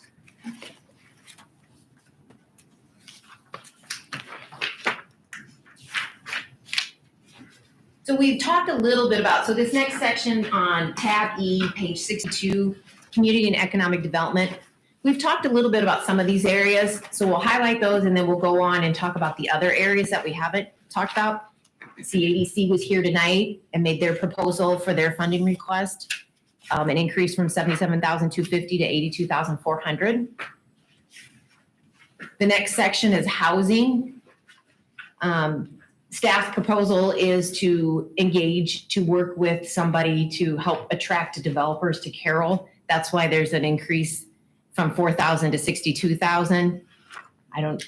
Did you want to? Yeah, I mean, and I'm not sure how this is fashioned at this point, but I know and I sense that housing is a big initiative and a desire that we want to put more emphasis in. I know we've heard a kind of proposal Mark and I did from McClure Engineering. I'm not certain that's the direction I would head, but I do think we need some assistance to help us really hone in and work on the housing area and bring in some expertise that we don't have internally in that area. So that's what those dollars would be. This area also is the $2,000 that Region 12 has asked for the Housing Trust Fund. That's within that 62,000. And we usually need to set aside just a little bit of funding in case there is some other funding initiatives, minor amounts that we typically have maybe seen $1,000 to $2,000 a year. I can't speak off the top of my head what those would be that or what we've used it in the past, but there's about, and that's on me, but are you envisioning there or proposing, and how do you arrive at $62,000? Yeah, well, it's not 62,000 because there's some dollars that are outside, because that's a few different line items. What do you but I would say figure about for that? 58,000 would be yeah. what we'd be talking about here. I think it's working with a firm similar to McClure, maybe McClure, may not be McClure, that would really assist us that understands kind of the housing dynamic of what's happening in Iowa, and really assist us to change the narrative and try to attract developers that we want to attract to Carroll to help bring that housing type that we want. I think, again, we need some investment brought here to kind of help us through that issue. And I think there's been a lot of communities that have been very successful. I kind of talk a lot about metro areas, but there's communities like Pella, Orange City, Sioux Center. I mean, Sioux Center is one that here's a community over the last 40 years have consistently built 300 to 400 houses every decade and have seen their population grow, where I didn't even see Sioux Center on our radar, and all of a sudden they went from 7,000 to 8,000, and they're now one of our peer communities with this last census. So again, I think it's really trying to, I don't want to study the issue to death. I want to, figure out how do we work directly with someone that has some results. I think McClure does have some of those results and some of those connections that's going to bring someone to the table. So, I mean, I don't have a plan fashioned right now, but it's going to take some funding to do something. And, if we don't start planning for that funding now, we're not going to get it off the ground. Okay, so this is kind of based on kind of your own initiative, or have you had some influence or recommendations from a council member that had an interest in this? Well, I mean, it's one of our initiatives. It's one of our initiatives within the Housing? Well, Yeah. I mean, I get that, but I mean, it's one of the council initiatives is housing. yeah. So it fulfills that initiative. So it came from, I mean, ultimately it comes from that. How do we attract additional housing? So that's the proposal. and how did you arrive at the 58,000? Well, it's kind of the discussion, kind of what the scope, looking at McClure and kind of what they kind of spitballed the number. Have you had dialogue with them about it already? Well, it was through that meeting we had a couple of months ago. I know Misty and JJ were part of Yeah. that. So it is through that. And frankly, even since then, I've had a number of people from that meeting of the stakeholders just wondering, when are we going to engage? When are we going to move forward on this? Because, I mean, I was a little surprised because it wasn't the meeting I thought we were walking Absolutely, into. that was our last conversation. But I think, again, it's like, how do we move the housing? If we don't become more proactive and kind of engage it, no one else is going to engage it for us. Well, this evening's getting long enough, but that would certainly be, I recommend a lot more conversation and dialogue about that, before we close, the budget.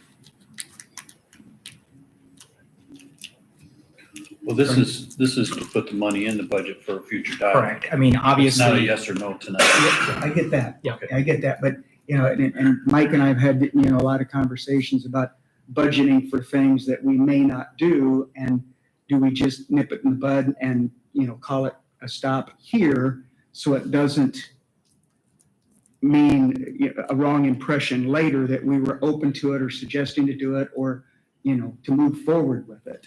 So, as we budget, I've always been one to, budget conservatively and then do amendments if the unthinkable or the unprepared for comes up.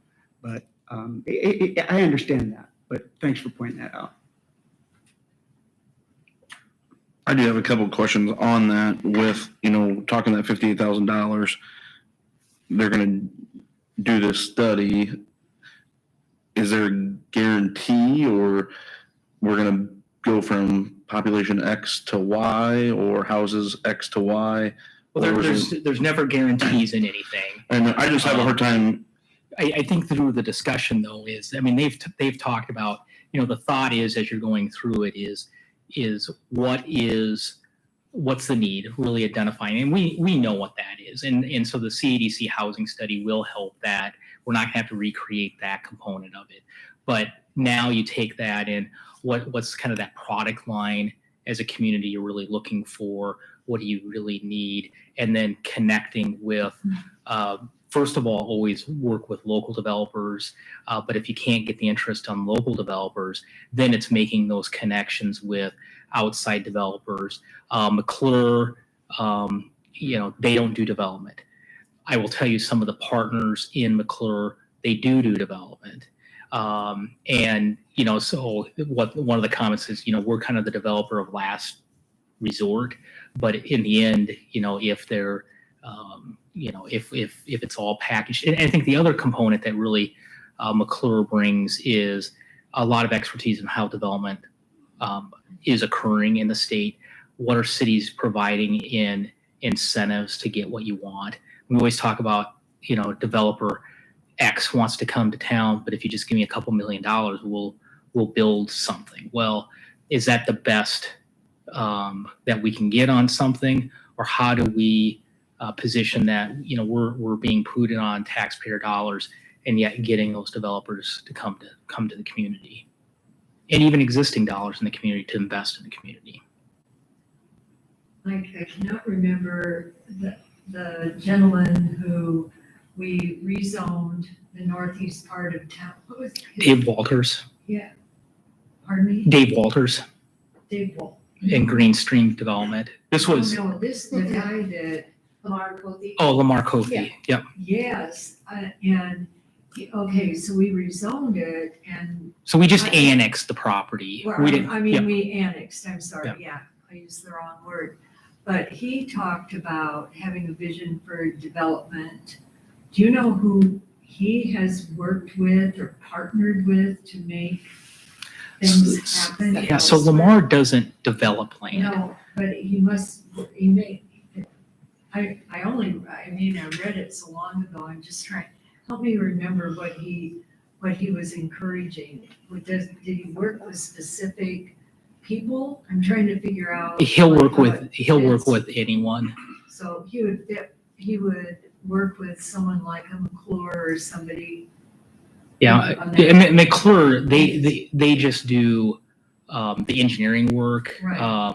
But the McClure's development arm, they've actually purchased land from Lamar Cothy Okay, also. Okay, so they have. Yeah. Right, okay. I don't know where I was going, but I couldn't remember if he actually had connections that would help develop. I would think he would. Yep. Or give insights about potential for how to attract contractors. Okay, thanks for refreshing my memory. Yep. And let me interject too here is, When staff met with Elizabeth Hanson and we were going through our planning session, Elizabeth got a little bit pointed with staff at a point. And when we got to the housing study, implement the housing study, she's like, well, let's take it off. And it's like, well, no, we still haven't done anything. And it's like, what the hell are you guys doing? And I shouldn't say that word on television, Cat 6, but you guys need to move on it or take it off. Well, staff didn't want to take it off because housing is a big issue. My concern is if we don't look and really shake the tree hard, housing isn't going to happen by itself. Now, I don't know if this is the right answer or not, but I do think we really need to take a new direction on housing, or it's simply we're going to get the continued status quo we have. And I don't think that's going to serve our community for the long term.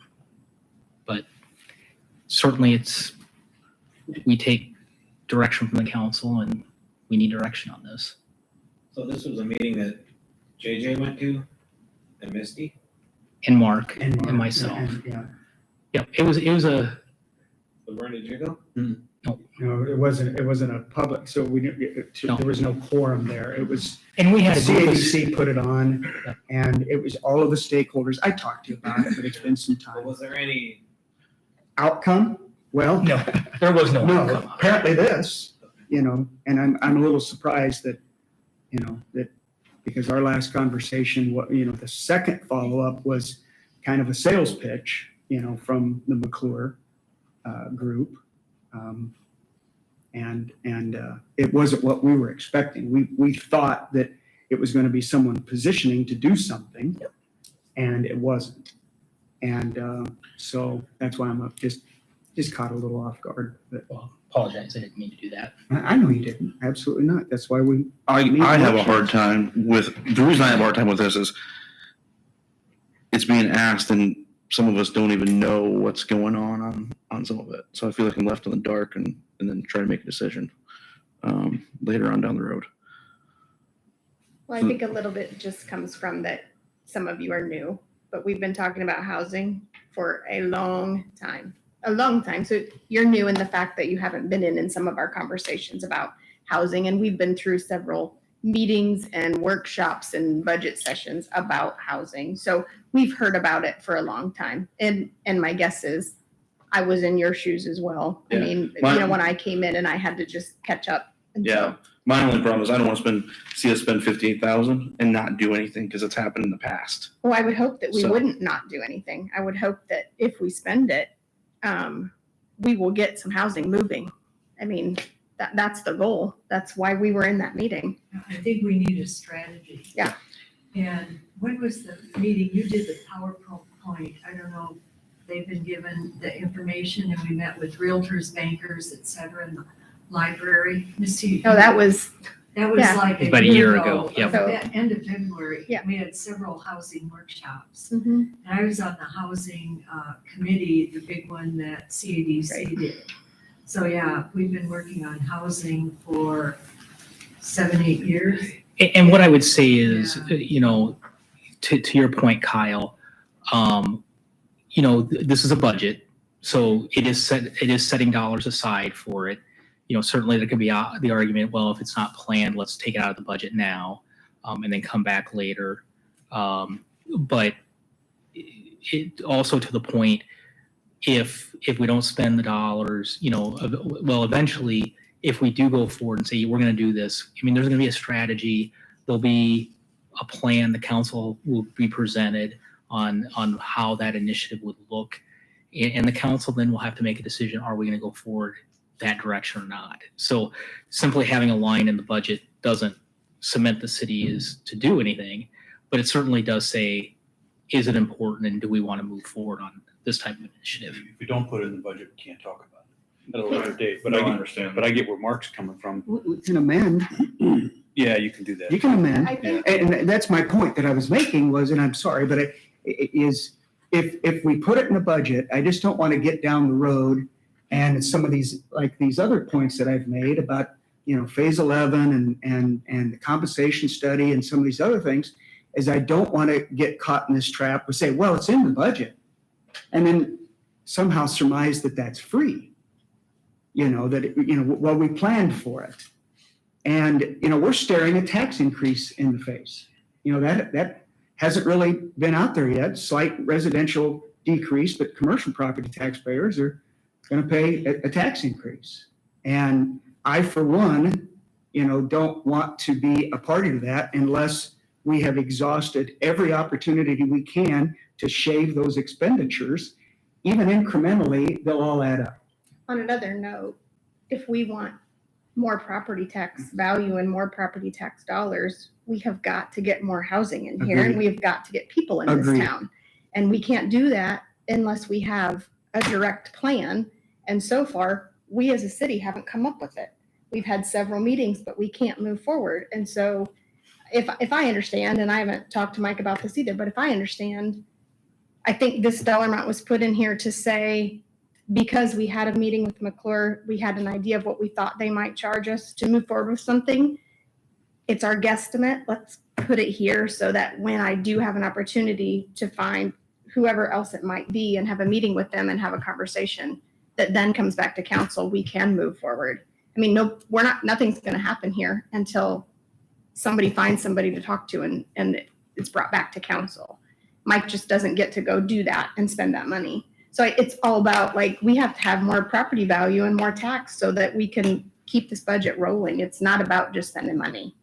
I mean, I hear where you're coming from, but we got to get more houses. We have to have more taxable value here. Does everybody not agree with that? Oh, absolutely. There isn't anybody up do we here that not doesn't feel we want need that? to. Yeah, we want. Absolutely. We want many people Absolutely. paying low taxes. Yeah. Not a few of us Right. left here. Right, paying high. Taxes, Yeah. which we've seen happen Right. in contiguous counties. Yeah, I agree. I would agree. We don't want to study something to death. I don't think anybody wants that. We've all heard that. But If I knew $58,000 was going to pay us, a great return on investment in terms of taxable valuation I in don't know if we 3 do to know. 5 to 10 years, but yeah, and We won't know unless we try. well, we won't. And it doesn't all have to be spent. No. This is just, I guess. a guess, and it doesn't have to be spent. And you never know where something is going to take you until you do your homework and you Okay. gather information. I see this as approaching people who have expertise that could maybe help us. That's how I'm looking at it. Doesn't mean we have to eventually spend the money, but let's see where it takes us. It's an investment, I see, so. One final thought I would say on that, when the staff puts a budget together, we do look at the strategic plan that council approves when we go through that process, and we make sure we address all those all those items that were in the strategic plan and make sure we get those addressed in the budget proposal. And so that was one of them. Sure. Well, it's been an ongoing council priority for a long time. Since I've been here and before then.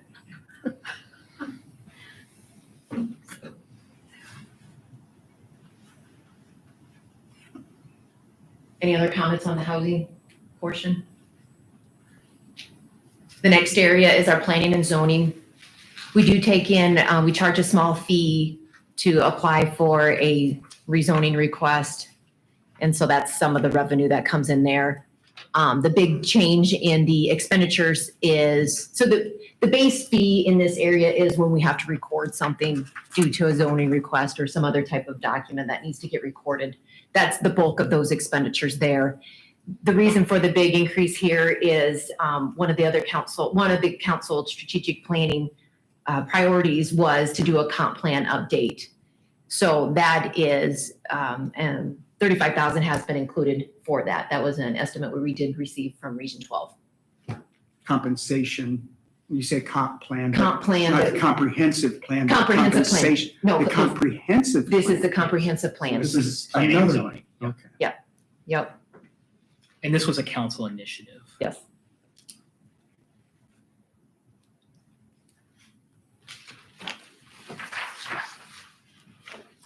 So that is what we call the community and economic development area.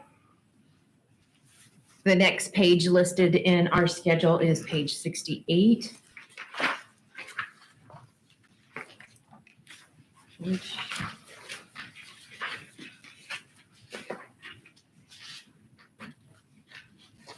is the hotel motel tax fund. Some of this we will talk about more, or we can have some follow-up discussion on Wednesday. A lot of the funding here does go towards Parks and Rec area.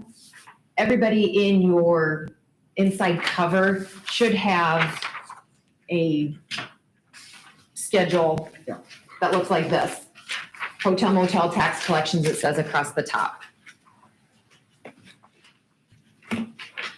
So 7% tax is charged when somebody stays in a hotel or motel room within a hotel motel facility in the city of Carroll. That 7% does come back to the city or stays here in the city to be used for basically tourism, parks and rec thing. There's a whole laundry list of things on the bottom of the page I won't read through, but that's kind of the basic gist of it. We have seen a few years ago, we had seen higher collections, closer to like 240,000. However, as you can imagine, over the last couple of years with COVID, that collections and tax has really gone down. So we're hoping that we can get back to over 200,000 collections as the years go on. There are a number of items, mostly in the park and rec area, that we're spending or proposing to spend the funding on. This is also the area where we heard a presentation tonight from the Chamber for Tourism Promotion. They're asking for $28,000 in fiscal 23. And this is also the area that Mark had brought up earlier, where the city has pledged a match for the soft trail resurfacing, or excuse me, concrete paving project. Historically, we have typically spent or set aside $100,000 each year for trail improvement. A number of trails have been, or some have been added. The trails around the youth sports complex, the trail that goes along off street of Grant Road out by Carroll High School, down to closer to the edge of town, or closer to Grant 18th Street. How about there? But that got moved from being on shoulder to right next to the golf course, so it's off road. A lot of that funding was coming from hotel motel tax collections. So here you can see the balance is being projected at the end of fiscal 23 to be roughly just under $39,000 if collections come in as we hope. It does show we get collections on a quarterly basis for this area, and right now it does kind of show that we're going to project to get to 200,000 or greater this year. Does anybody have any questions about hotel motel? We can revisit and talk more about it too when we talk more park and rec area on Wednesday, if a thought sparks your mind. But the numbers that you see here are reflected in your summary page.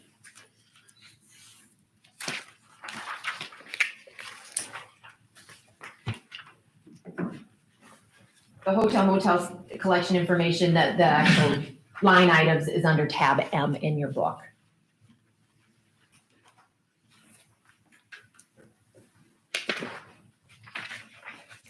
The next page 69 under tab E, is the electric franchise fee. And this is also under tab N for the actual line items. So the electric franchise fee is a fee that is collected on your electric bill. It's a 1% fee on your electric bill that comes to the city. We're anticipating to receive about $120,000 a year. We get this also quarterly. And I believe we're on projections for that, the last that I checked. It's being proposed to use the bulk of the funding right now to go towards street reconstruction and restoration projects in fiscal 23. And as you can see here, the fund balance would be brought down to roughly $55,700 after a transfer of $200,000 to go towards street projects. Any questions on the electric franchise fee? And we collect 1%. The council has the option to go up to 5%. We simply implemented the 1% about a year and a half ago. That offsets the local option sales tax. So we no longer collect a local option sales tax on the electric franchise because of this. Now the benefit, why would you trade one after the other is with the local option sales tax, we receive about 50 cents on the dollar in the city of Carroll, where the county and other jurisdictions get the other 50 cents. And with the electric franchise fee, we collect all those dollars. And from our perspective, it's a utility. Those dollars should stay with really the homeowners. And then the electric franchise, we're supposed to use it within the right of way. And so that's why we, in managing the right of way, the streets, so that's why we're proposing to put it towards streets in this case. So just some history there, because it's a newer tax for the city, but it was really an offsetting tax.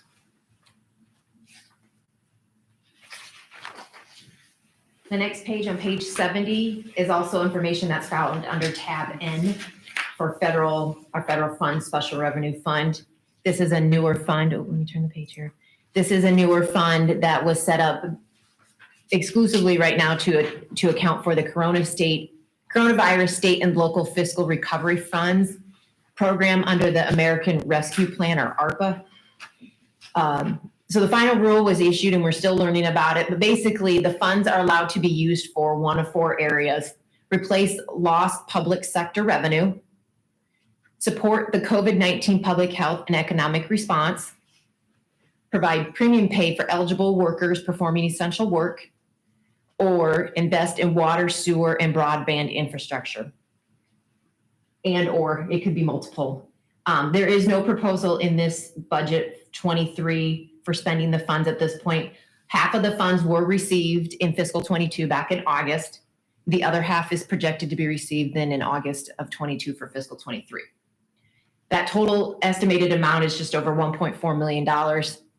And like I said, at this point, or in this fiscal 23 budget, there is not a recommended use of the funding at this point.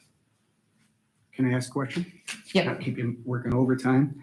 Can it be used, and I know it's pretty cloudy out there yet, but what's your understanding? Can it be used in maybe one or two ideas that I've had is, could it be used for copper nutrient issues, which we do have budgeted for? And could it also be used for Adams Street upgrades, or not upgrades, but for, those 55 properties, we've talked about, could it be used for those types of upgrades? So the copper's an easy one, yes, because it's related to the wastewater treatment plant. So that's an easy one. Yep. So the rules, when they got issued in January 6th, one of the changes that there was a really complicated formula to determine loss of revenue that you'd have to go through. And really most cities said, there's no way we're going to touch this. In the final rules, they said, you can either follow that method to determine you had loss in revenue, or you can declare up to $10 million as loss in revenue, and then you can use these funds. Well, we don't have $10 million. We have 1.4. So we can declare that entire amount loss in revenue. Then once you do that, we have the ability to then use it for any general purpose, governmental general purpose, with no strings attached. The only strings that are attached to it is you can't use it to offset any pension issues. You cannot do it result, the way you spend it cannot result in a tax reduction. So for example, we can't say Brad's budget's about $1 million. We can't take $1 million, put it against PD, lower our general taxes for a year. That would go against the intent of the rules in that case. But you could use it, for example, against Adams Street, in any part of Adams Street. Now, certainly we have a lot of needs in the community. So what I think staff would really present is, these are really once in a generation dollars. How do we use these in a way that are impactful over the long term?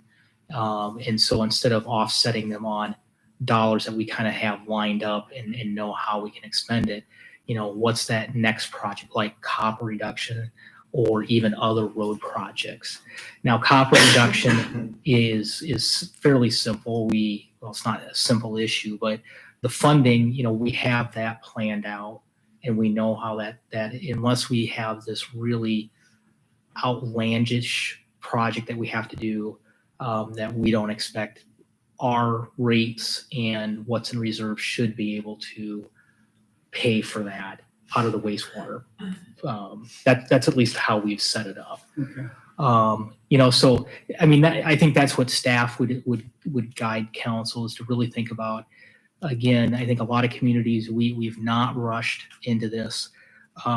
We have until we must obligate the funds by December 31st of 2024, and then we have until December 31st of 2026 to expend the dollars. So roughly a 25 budget, fiscal year 25 budget. At a minimum, yep. Okay. And so, I know when these first came in, council was like, what are we going to do? How are we going to plan it? And it was always, let's wait, let's be thoughtful about it, and really think about what's the most impact for the long term for the community. So that's why we haven't really even moved it in this 23 fiscal years. Let's be thoughtful, and as we move into this next fiscal year, we'll have some workshops with council and discuss how should we expend these dollars. But what I would say is the guidance we got from the final rule, the council has a lot of flexibility on how to spend these dollars. Okay, good. Thank you. Yeah. Sorry to slow you down. Nope, that was good. Okay, then the next page is page 73. This goes into the local option sales tax. This is also tab Q in our budget. Tab Q.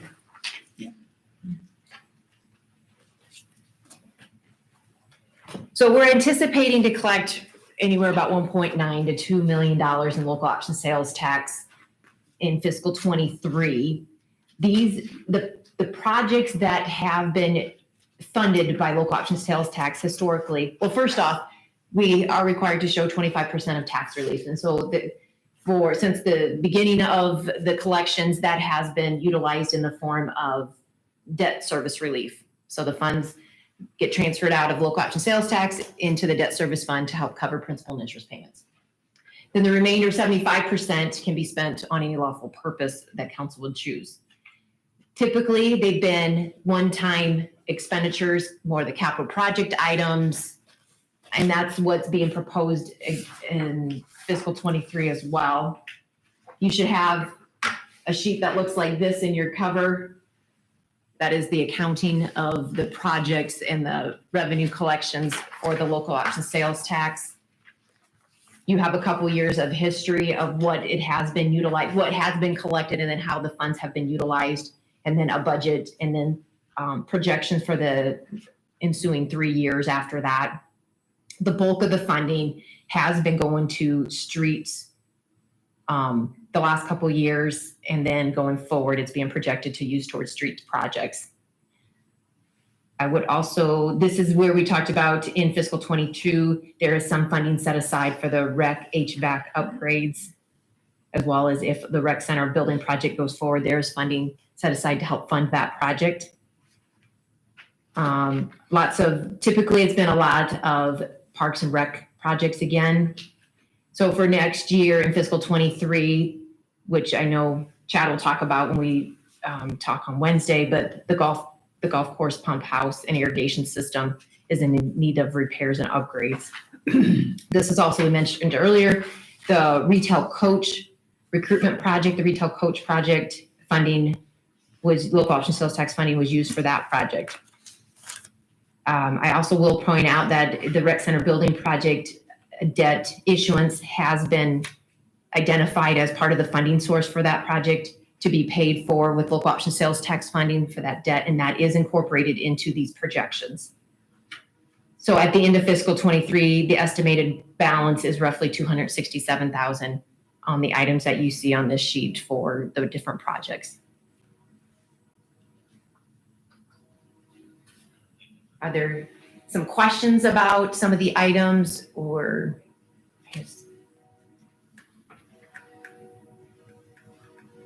projects that are being proposed for the funding on local option sales tax?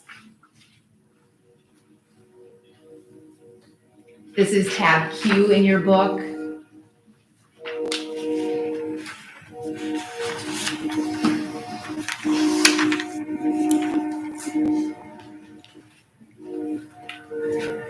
Okay. If there are no questions, we'll move on to the next area that is part of this other areas is tab G, page 100, which is the landfill part of the budget.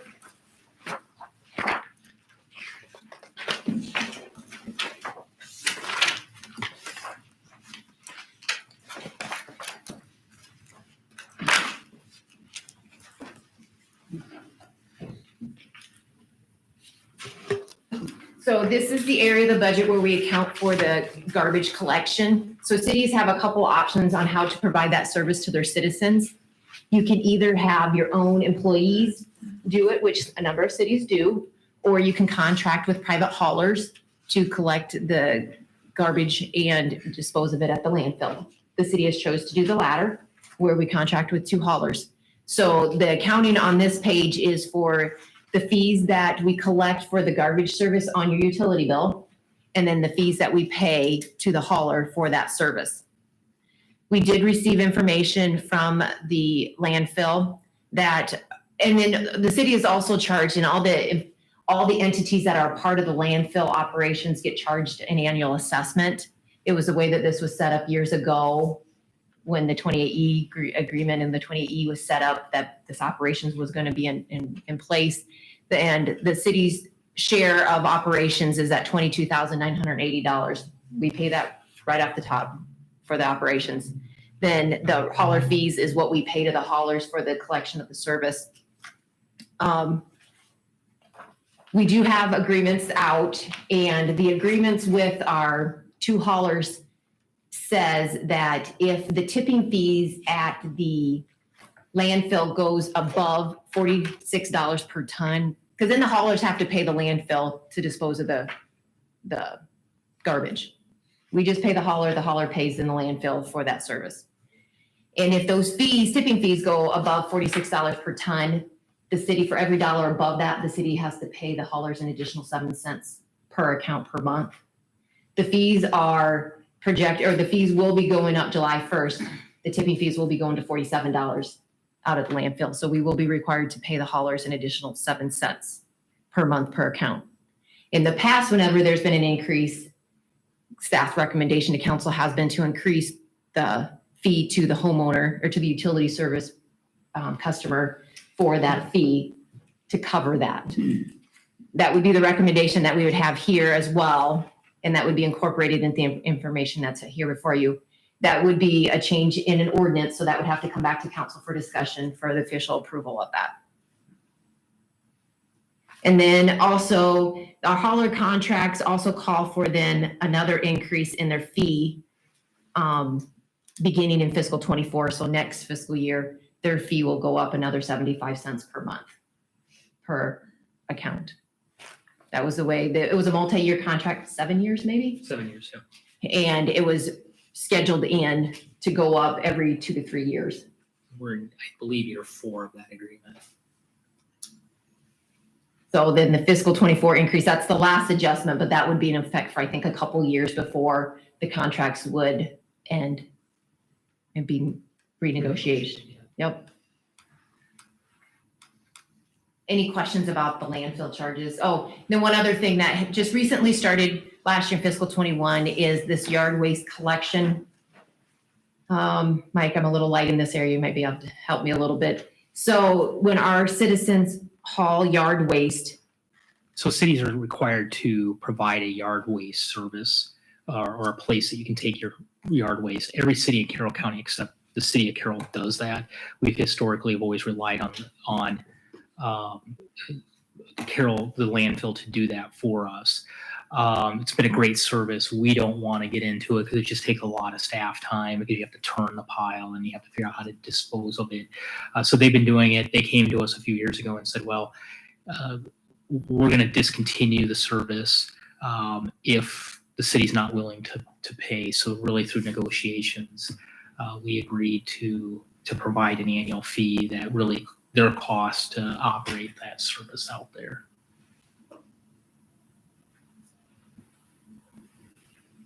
Can I ask a real quick question before we move on really fast? I just noticed, and I made a note, that it always seems to be a deficit. There's deficit spending in this area. Is there a reason to help me understand? It just seems like if historically, since fiscal year 2021, current budget leading into today, it's a deficit spending.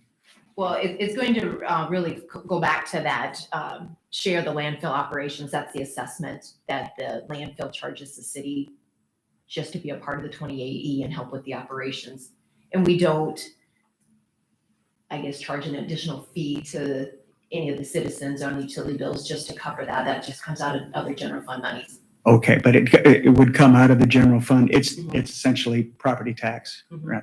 Okay. I mean, the alternative is we could look at raising the levy, or the fee we charge homeowners for right. it. Now, the alternative is homeowners are not the only ones that take trash. I mean, you have private haulers that take your commercial businesses, so they wouldn't be sharing in that cost. Yeah.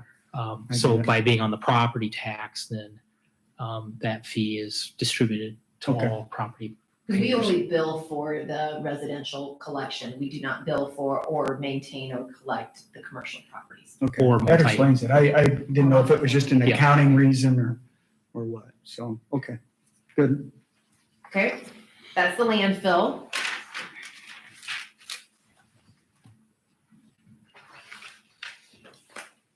Tab J, so just going through our list, some of the stuff we've already talked about. Tab J is actually the stuff for community economic development, which we just discussed.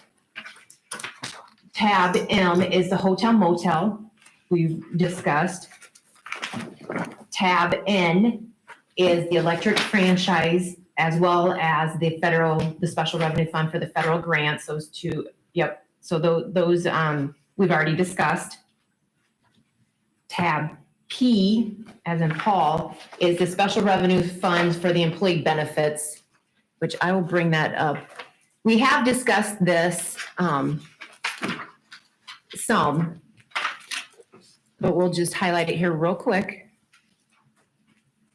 So this is the accounting for the collection of the property taxes that relates to the tax collections for the employee benefits. The first page, which is the employee benefits on page 171, is actually, it shows the transfers first. So the collections come into the fund in the revenue, and then they get transferred out to cover the employee benefits costs for the road use tax or the general fund employee benefit costs. And then the second page of it is just the property tax collection. We also get a portion of our property tax replacement that relates to the employee benefit levy. And so that is accounted for here as well. And again, that is being phased out over a 5-year period. Levy, that's that 27 cents that could be levied to help with the general fund operations. So that's why you see all zeros in that fund starting on page 173. Okay, so that was tab P. Tab Q is the local option sales tax, which we've discussed that information. Tab R is there's special revenue funds for the urban renewal or the TIF collection areas, which we will highlight here pretty briefly. So starting on page 185 is, so in general, how all of these funds work is TIF collection, tax increment financing revenue, is received from the city through the property tax collection process. It's identified separately when I get the allocation from the county, deposited into these special revenue funds, and then from there, it's used to pay for some type of a debt that was put into place as a result of an urban renewal activity. So in the downtown area, that is our most active TIF area or urban renewal area with the TIF collections. We've been doing some internal loans to do public improvements. Streetscape is most known, mainly what we've been using that downtown urban renewal fund for. The Ashwood is repaying some debt that was issued a number of years ago and that we're paying off. We actually issued some debt to do some public improvements in the Ashwood Business Park, which is the area north of Farnerbakken along Griffith Road. The debt that was issued at that time, initially was issued, was refunded. It was refunded or refinanced, and we actually paid that debt off back in fiscal 17. But since we still have the ability to take the tax collections out of there to repay that because it was advanced and paid off early, we're just trying to repay ourselves. In essence, what we're doing is repaying ourselves for that debt that was outstanding. The final year of collections in that area is scheduled for fiscal 2027. There was a 20-year limit on tax collections in this area. And the reason why there's a fairly significant decrease in the revenue projected in this area is some property was reclassified and there was a valuation decrease. And so for the remainder of this, unless new property or new business or something goes out there, it's a quite significant decrease in the taxable valuation in the area. What specific land is that, Laura? The area north of Farnerbakken. Is that small area, like where the animal rescue Mhm. and that value declined? Yeah, and the reason was, so there was a seed business that was there, right there on the corner. New Opportunities owns it now, and they're a nonprofit, so I don't think they pay taxes or little to no taxes. Gotcha. Yeah. Okay. Yep, okay. And then the final area is Westfield Urban Renewal Area. We did have some collections in this fiscal year for some old debt that the city had never collected on, that we amended the urban renewal plan, that we were able to collect this debt, so to speak, that we were never able to collect prior. But the reason this was, the urban renewal plan was amended was Western Iowa Networks had their expansion, or they built their new building out there, and we entered into an agreement with them to do a TIF refunding. That actually will start with collections and repayment to them in fiscal 24, so next year. And it's a 3-year deal to be the lesser amount of $200,000 or the cost of the public improvements. And that debt that wasn't collected, just for clarification, was for improvements that supported the Walmart that was done by developer of that property, not Walmart, because they weren't the developer. And they were supposed to reimburse the city and never did. And they actually went through bankruptcy, so we were not able to collect on that. So that's how we're now getting whole from the city's perspective. So what's going to look, I guess, if you want to say it a little different in this area. So we show tax collection or TIF monies on this page this year, fiscal 22, and then nothing in fiscal 23 because the development agreement with Western Iowa Networks won't go into effect until fiscal 24. And this will repay basically our streets department, if I recall right, because that's where that debt was. The bulk of it, yeah. There's, I think, a small amount that went back to the general fund. Okay. I think. Let me double check. Yeah, a small amount going back to general fund. I believe that was our legal fees to amend the urban renewal plan. Okay. But yes, the $144,803 was the amount that will go back to the road use tax to repay for that collection that was not done. Thank you. Okay, that is the urban renewal special revenues tab R. Is there any questions on that? Tab U is the capital projects areas, just a couple of them we'll highlight tonight. Some of them we've already talked about, and some of them we'll talk about on Wednesday night. So the two that we'll talk about tonight is the Library City Hall remodel project. Of course, the project is actually done because we're here tonight. But what's going through this fund is the county had pledged $25,000 to the project to help secure a Vision Iowa CAT grant. And that was over a 5-year period. Fiscal 23 will be the last year of that payment. And then that fund will be back to zero at the end of fiscal 23. So that's all that's going through the library city hall remodel project.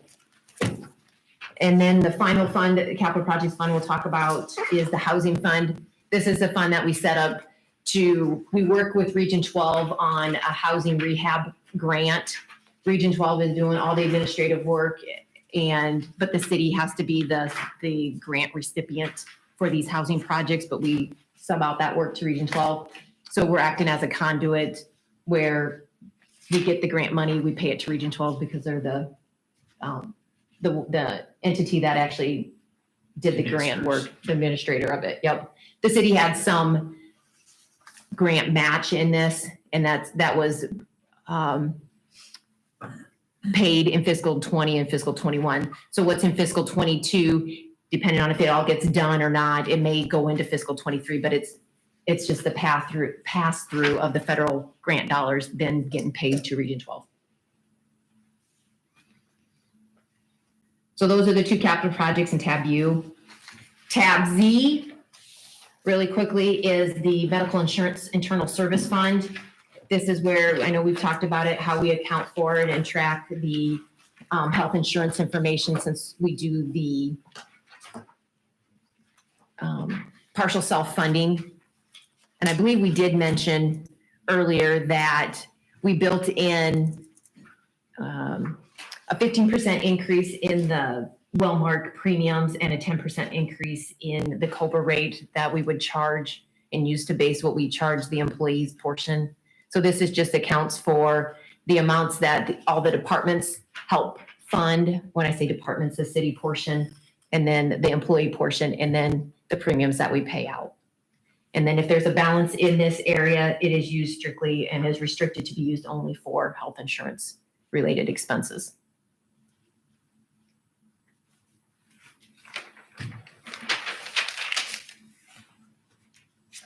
Any questions on the health insurance information?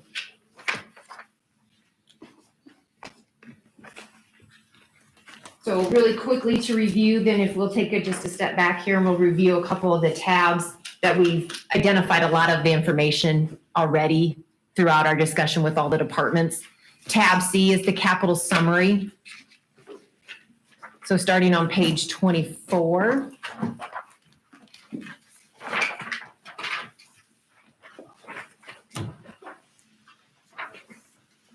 Through all the discussions in the department presentations, we should have identified and talked about these are the capital requests, except for Parks and Rec, which we'll hear on Wednesday. But this shows a comparison of the current amended fiscal 22 budget, where we reestimate fiscal 22 for those projects, and then the request for fiscal 23 by the different departments. And this goes through all the different areas, not only general fund, but then all of the road use tax requests, local option sales tax, and the other capital projects, as well as the enterprise funds. That's pages 24 to 28. So it's a nice summary to take away from all the other pages, you know, the tab F through Z. We summarize the capital requests in one area. Starting on page 29, this is what we call our capital improvement plan, or our CIP. So instead of focusing in on what we just looked at, like a 1-year look at capital requests, this is a look forward 4 years or 5 years. Fiscal 23, all the items that you see in fiscal 23 are projects that have been incorporated into the fiscal 23 budget proposal. And then 24 through 27, fiscal years 24 through 27 are items that are on the horizon. It's a way to start planning for, oh, we know this is coming up. Sometimes, in most cases, we've tied a funding source to it. There are a couple cases where a funding source has not been tied to it. But this is just a kind of a good look at what are those projects coming up from a staff's perspective or recommendation. These are the things that we should probably be looking at. Now, these are the bigger items. You know, we're not talking about every car and truck and mower. This is the big capital items, the big projects that might take a year or two or spend over, you know, a few $100,000 instead of the smaller items. So page 29 and 30 is one way of looking. So these 6 pages show the same information, but just in a slightly different view. So page the projects and the funding sources together. On page 31 starts the projects by department only. So it's just the project itself with the estimated expenditure in that particular fiscal year. And then on page 33 and 34 is the projects by funding source. So it lays it out slightly different. You're like, oh, I wonder how much we are planning on spending on local option sales tax. You can go to this report and see what are some of the items or the projects that local option sales tax funding has been tied to. So 6 pages, 3 different reports showing all the same thing, but just in a slightly different way, just depending on how you might want to see the information. You want to explain when I called, talk to you about on page 29, the Adams Street reconstruction, and then the option of if that doesn't go, the other street, that they're both in the budget Yes. and we're not going to do both. Right, yep, so the proposal here does show both Adams Street and the street restoration 22 projects. And it is also shown under tab U, capital streets starting on page 224. Both of those projects are shown in fiscal 23. However, the proposal, or once it's decided which project, only one of them will be done. And that does tie into then possibly what the debt under tab D, page 36, what that debt schedule will look like. So on page that kind of rolls into the next tab, a review of the next tab D, there are 2 proposed debt issuances in here. Number 5, proposed GEO capital loan notes for the Adams Street Reconstruction Rec Center. But if it's decided that it's going to be, the Restoration 2022 project instead, then we can change that wording there. And also a proposed GEO local option sales tax debt for the rec center project. Under fiscal 23, we do have debt issuances 1 through 4. Those are already issued. We have to pay that debt back. 5 and 6 are the proposed ones that if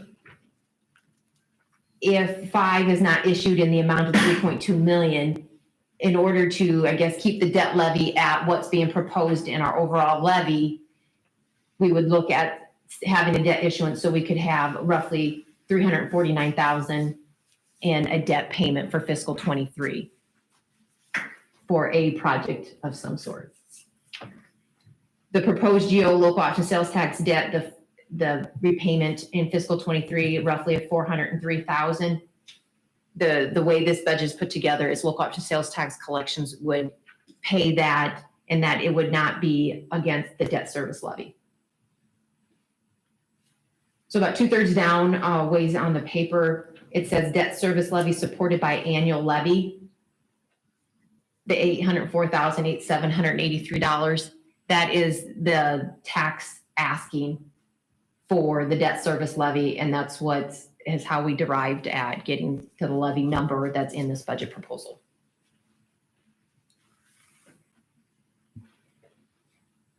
The bottom little section there is debt supported by user fees. It is a debt issuance for the wastewater treatment plant that was issued back in 2003 and 2004. And as you can see, we've got just a couple more years of repayment on that one. And that is paid with sewer collections. That is not supported by the debt service levy. Those are known as revenue bonds. Yes. Yep. Yep, it cannot be supported. Maybe that's a better way of putting it. It cannot be supported by the debt service levy. Right. It has to be repaid by user fees. Thank you.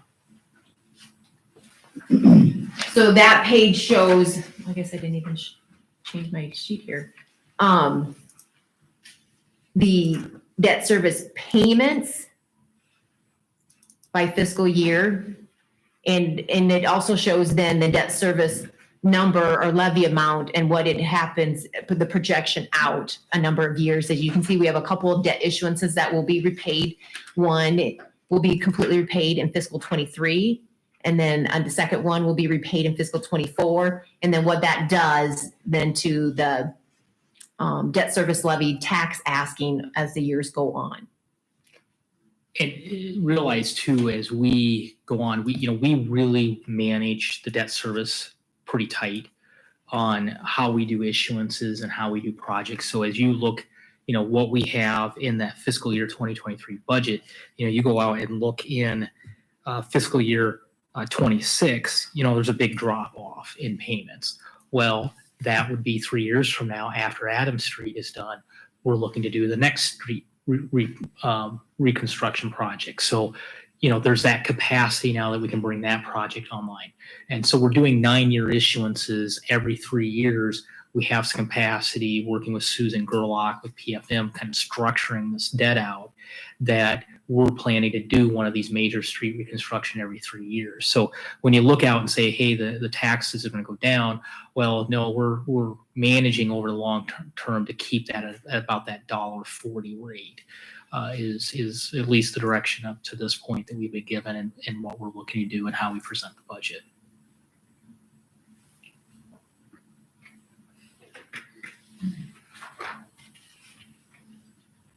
The next page in this section is the calculation for the legal debt limit. If you recall, state code says we're not allowed to have debt outstanding greater than 5% of your assessed value. And so this lays out and shows that we are not at that level. We've got plenty of capacity, even including the 2 proposed debt issuances. There is still plenty of capacity there.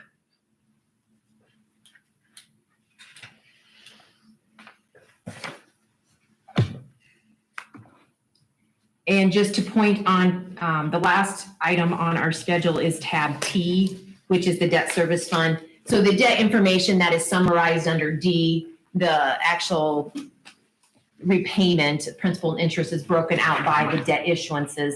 Under tab T, it's the actual dollar and the line items if you wanted to look through that. But we've summarized it here under tab D.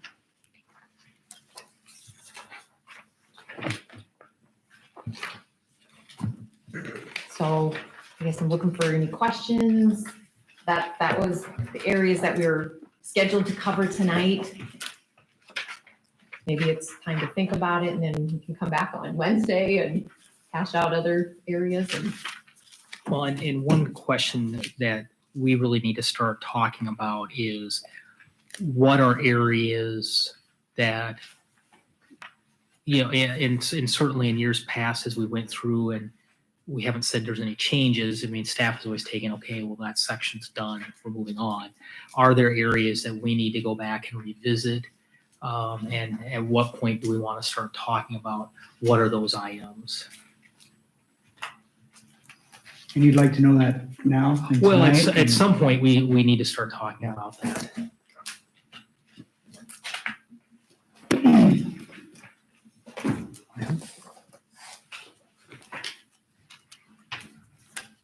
Any from the council?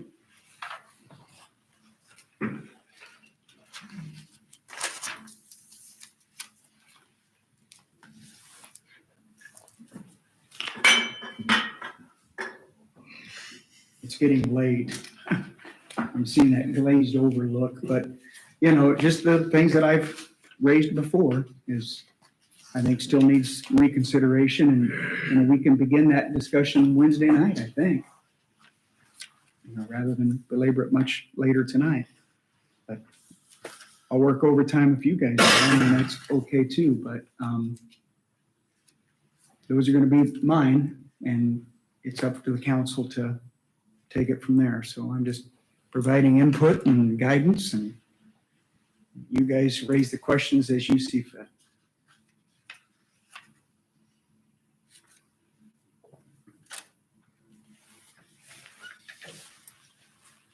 I think I told you my over under tonight was 7 o'clock. Yeah, I'd like to be under. Yeah. Maybe we pick up this discussion Wednesday night. But it's that's going to be my suggestion. What I would just getting late.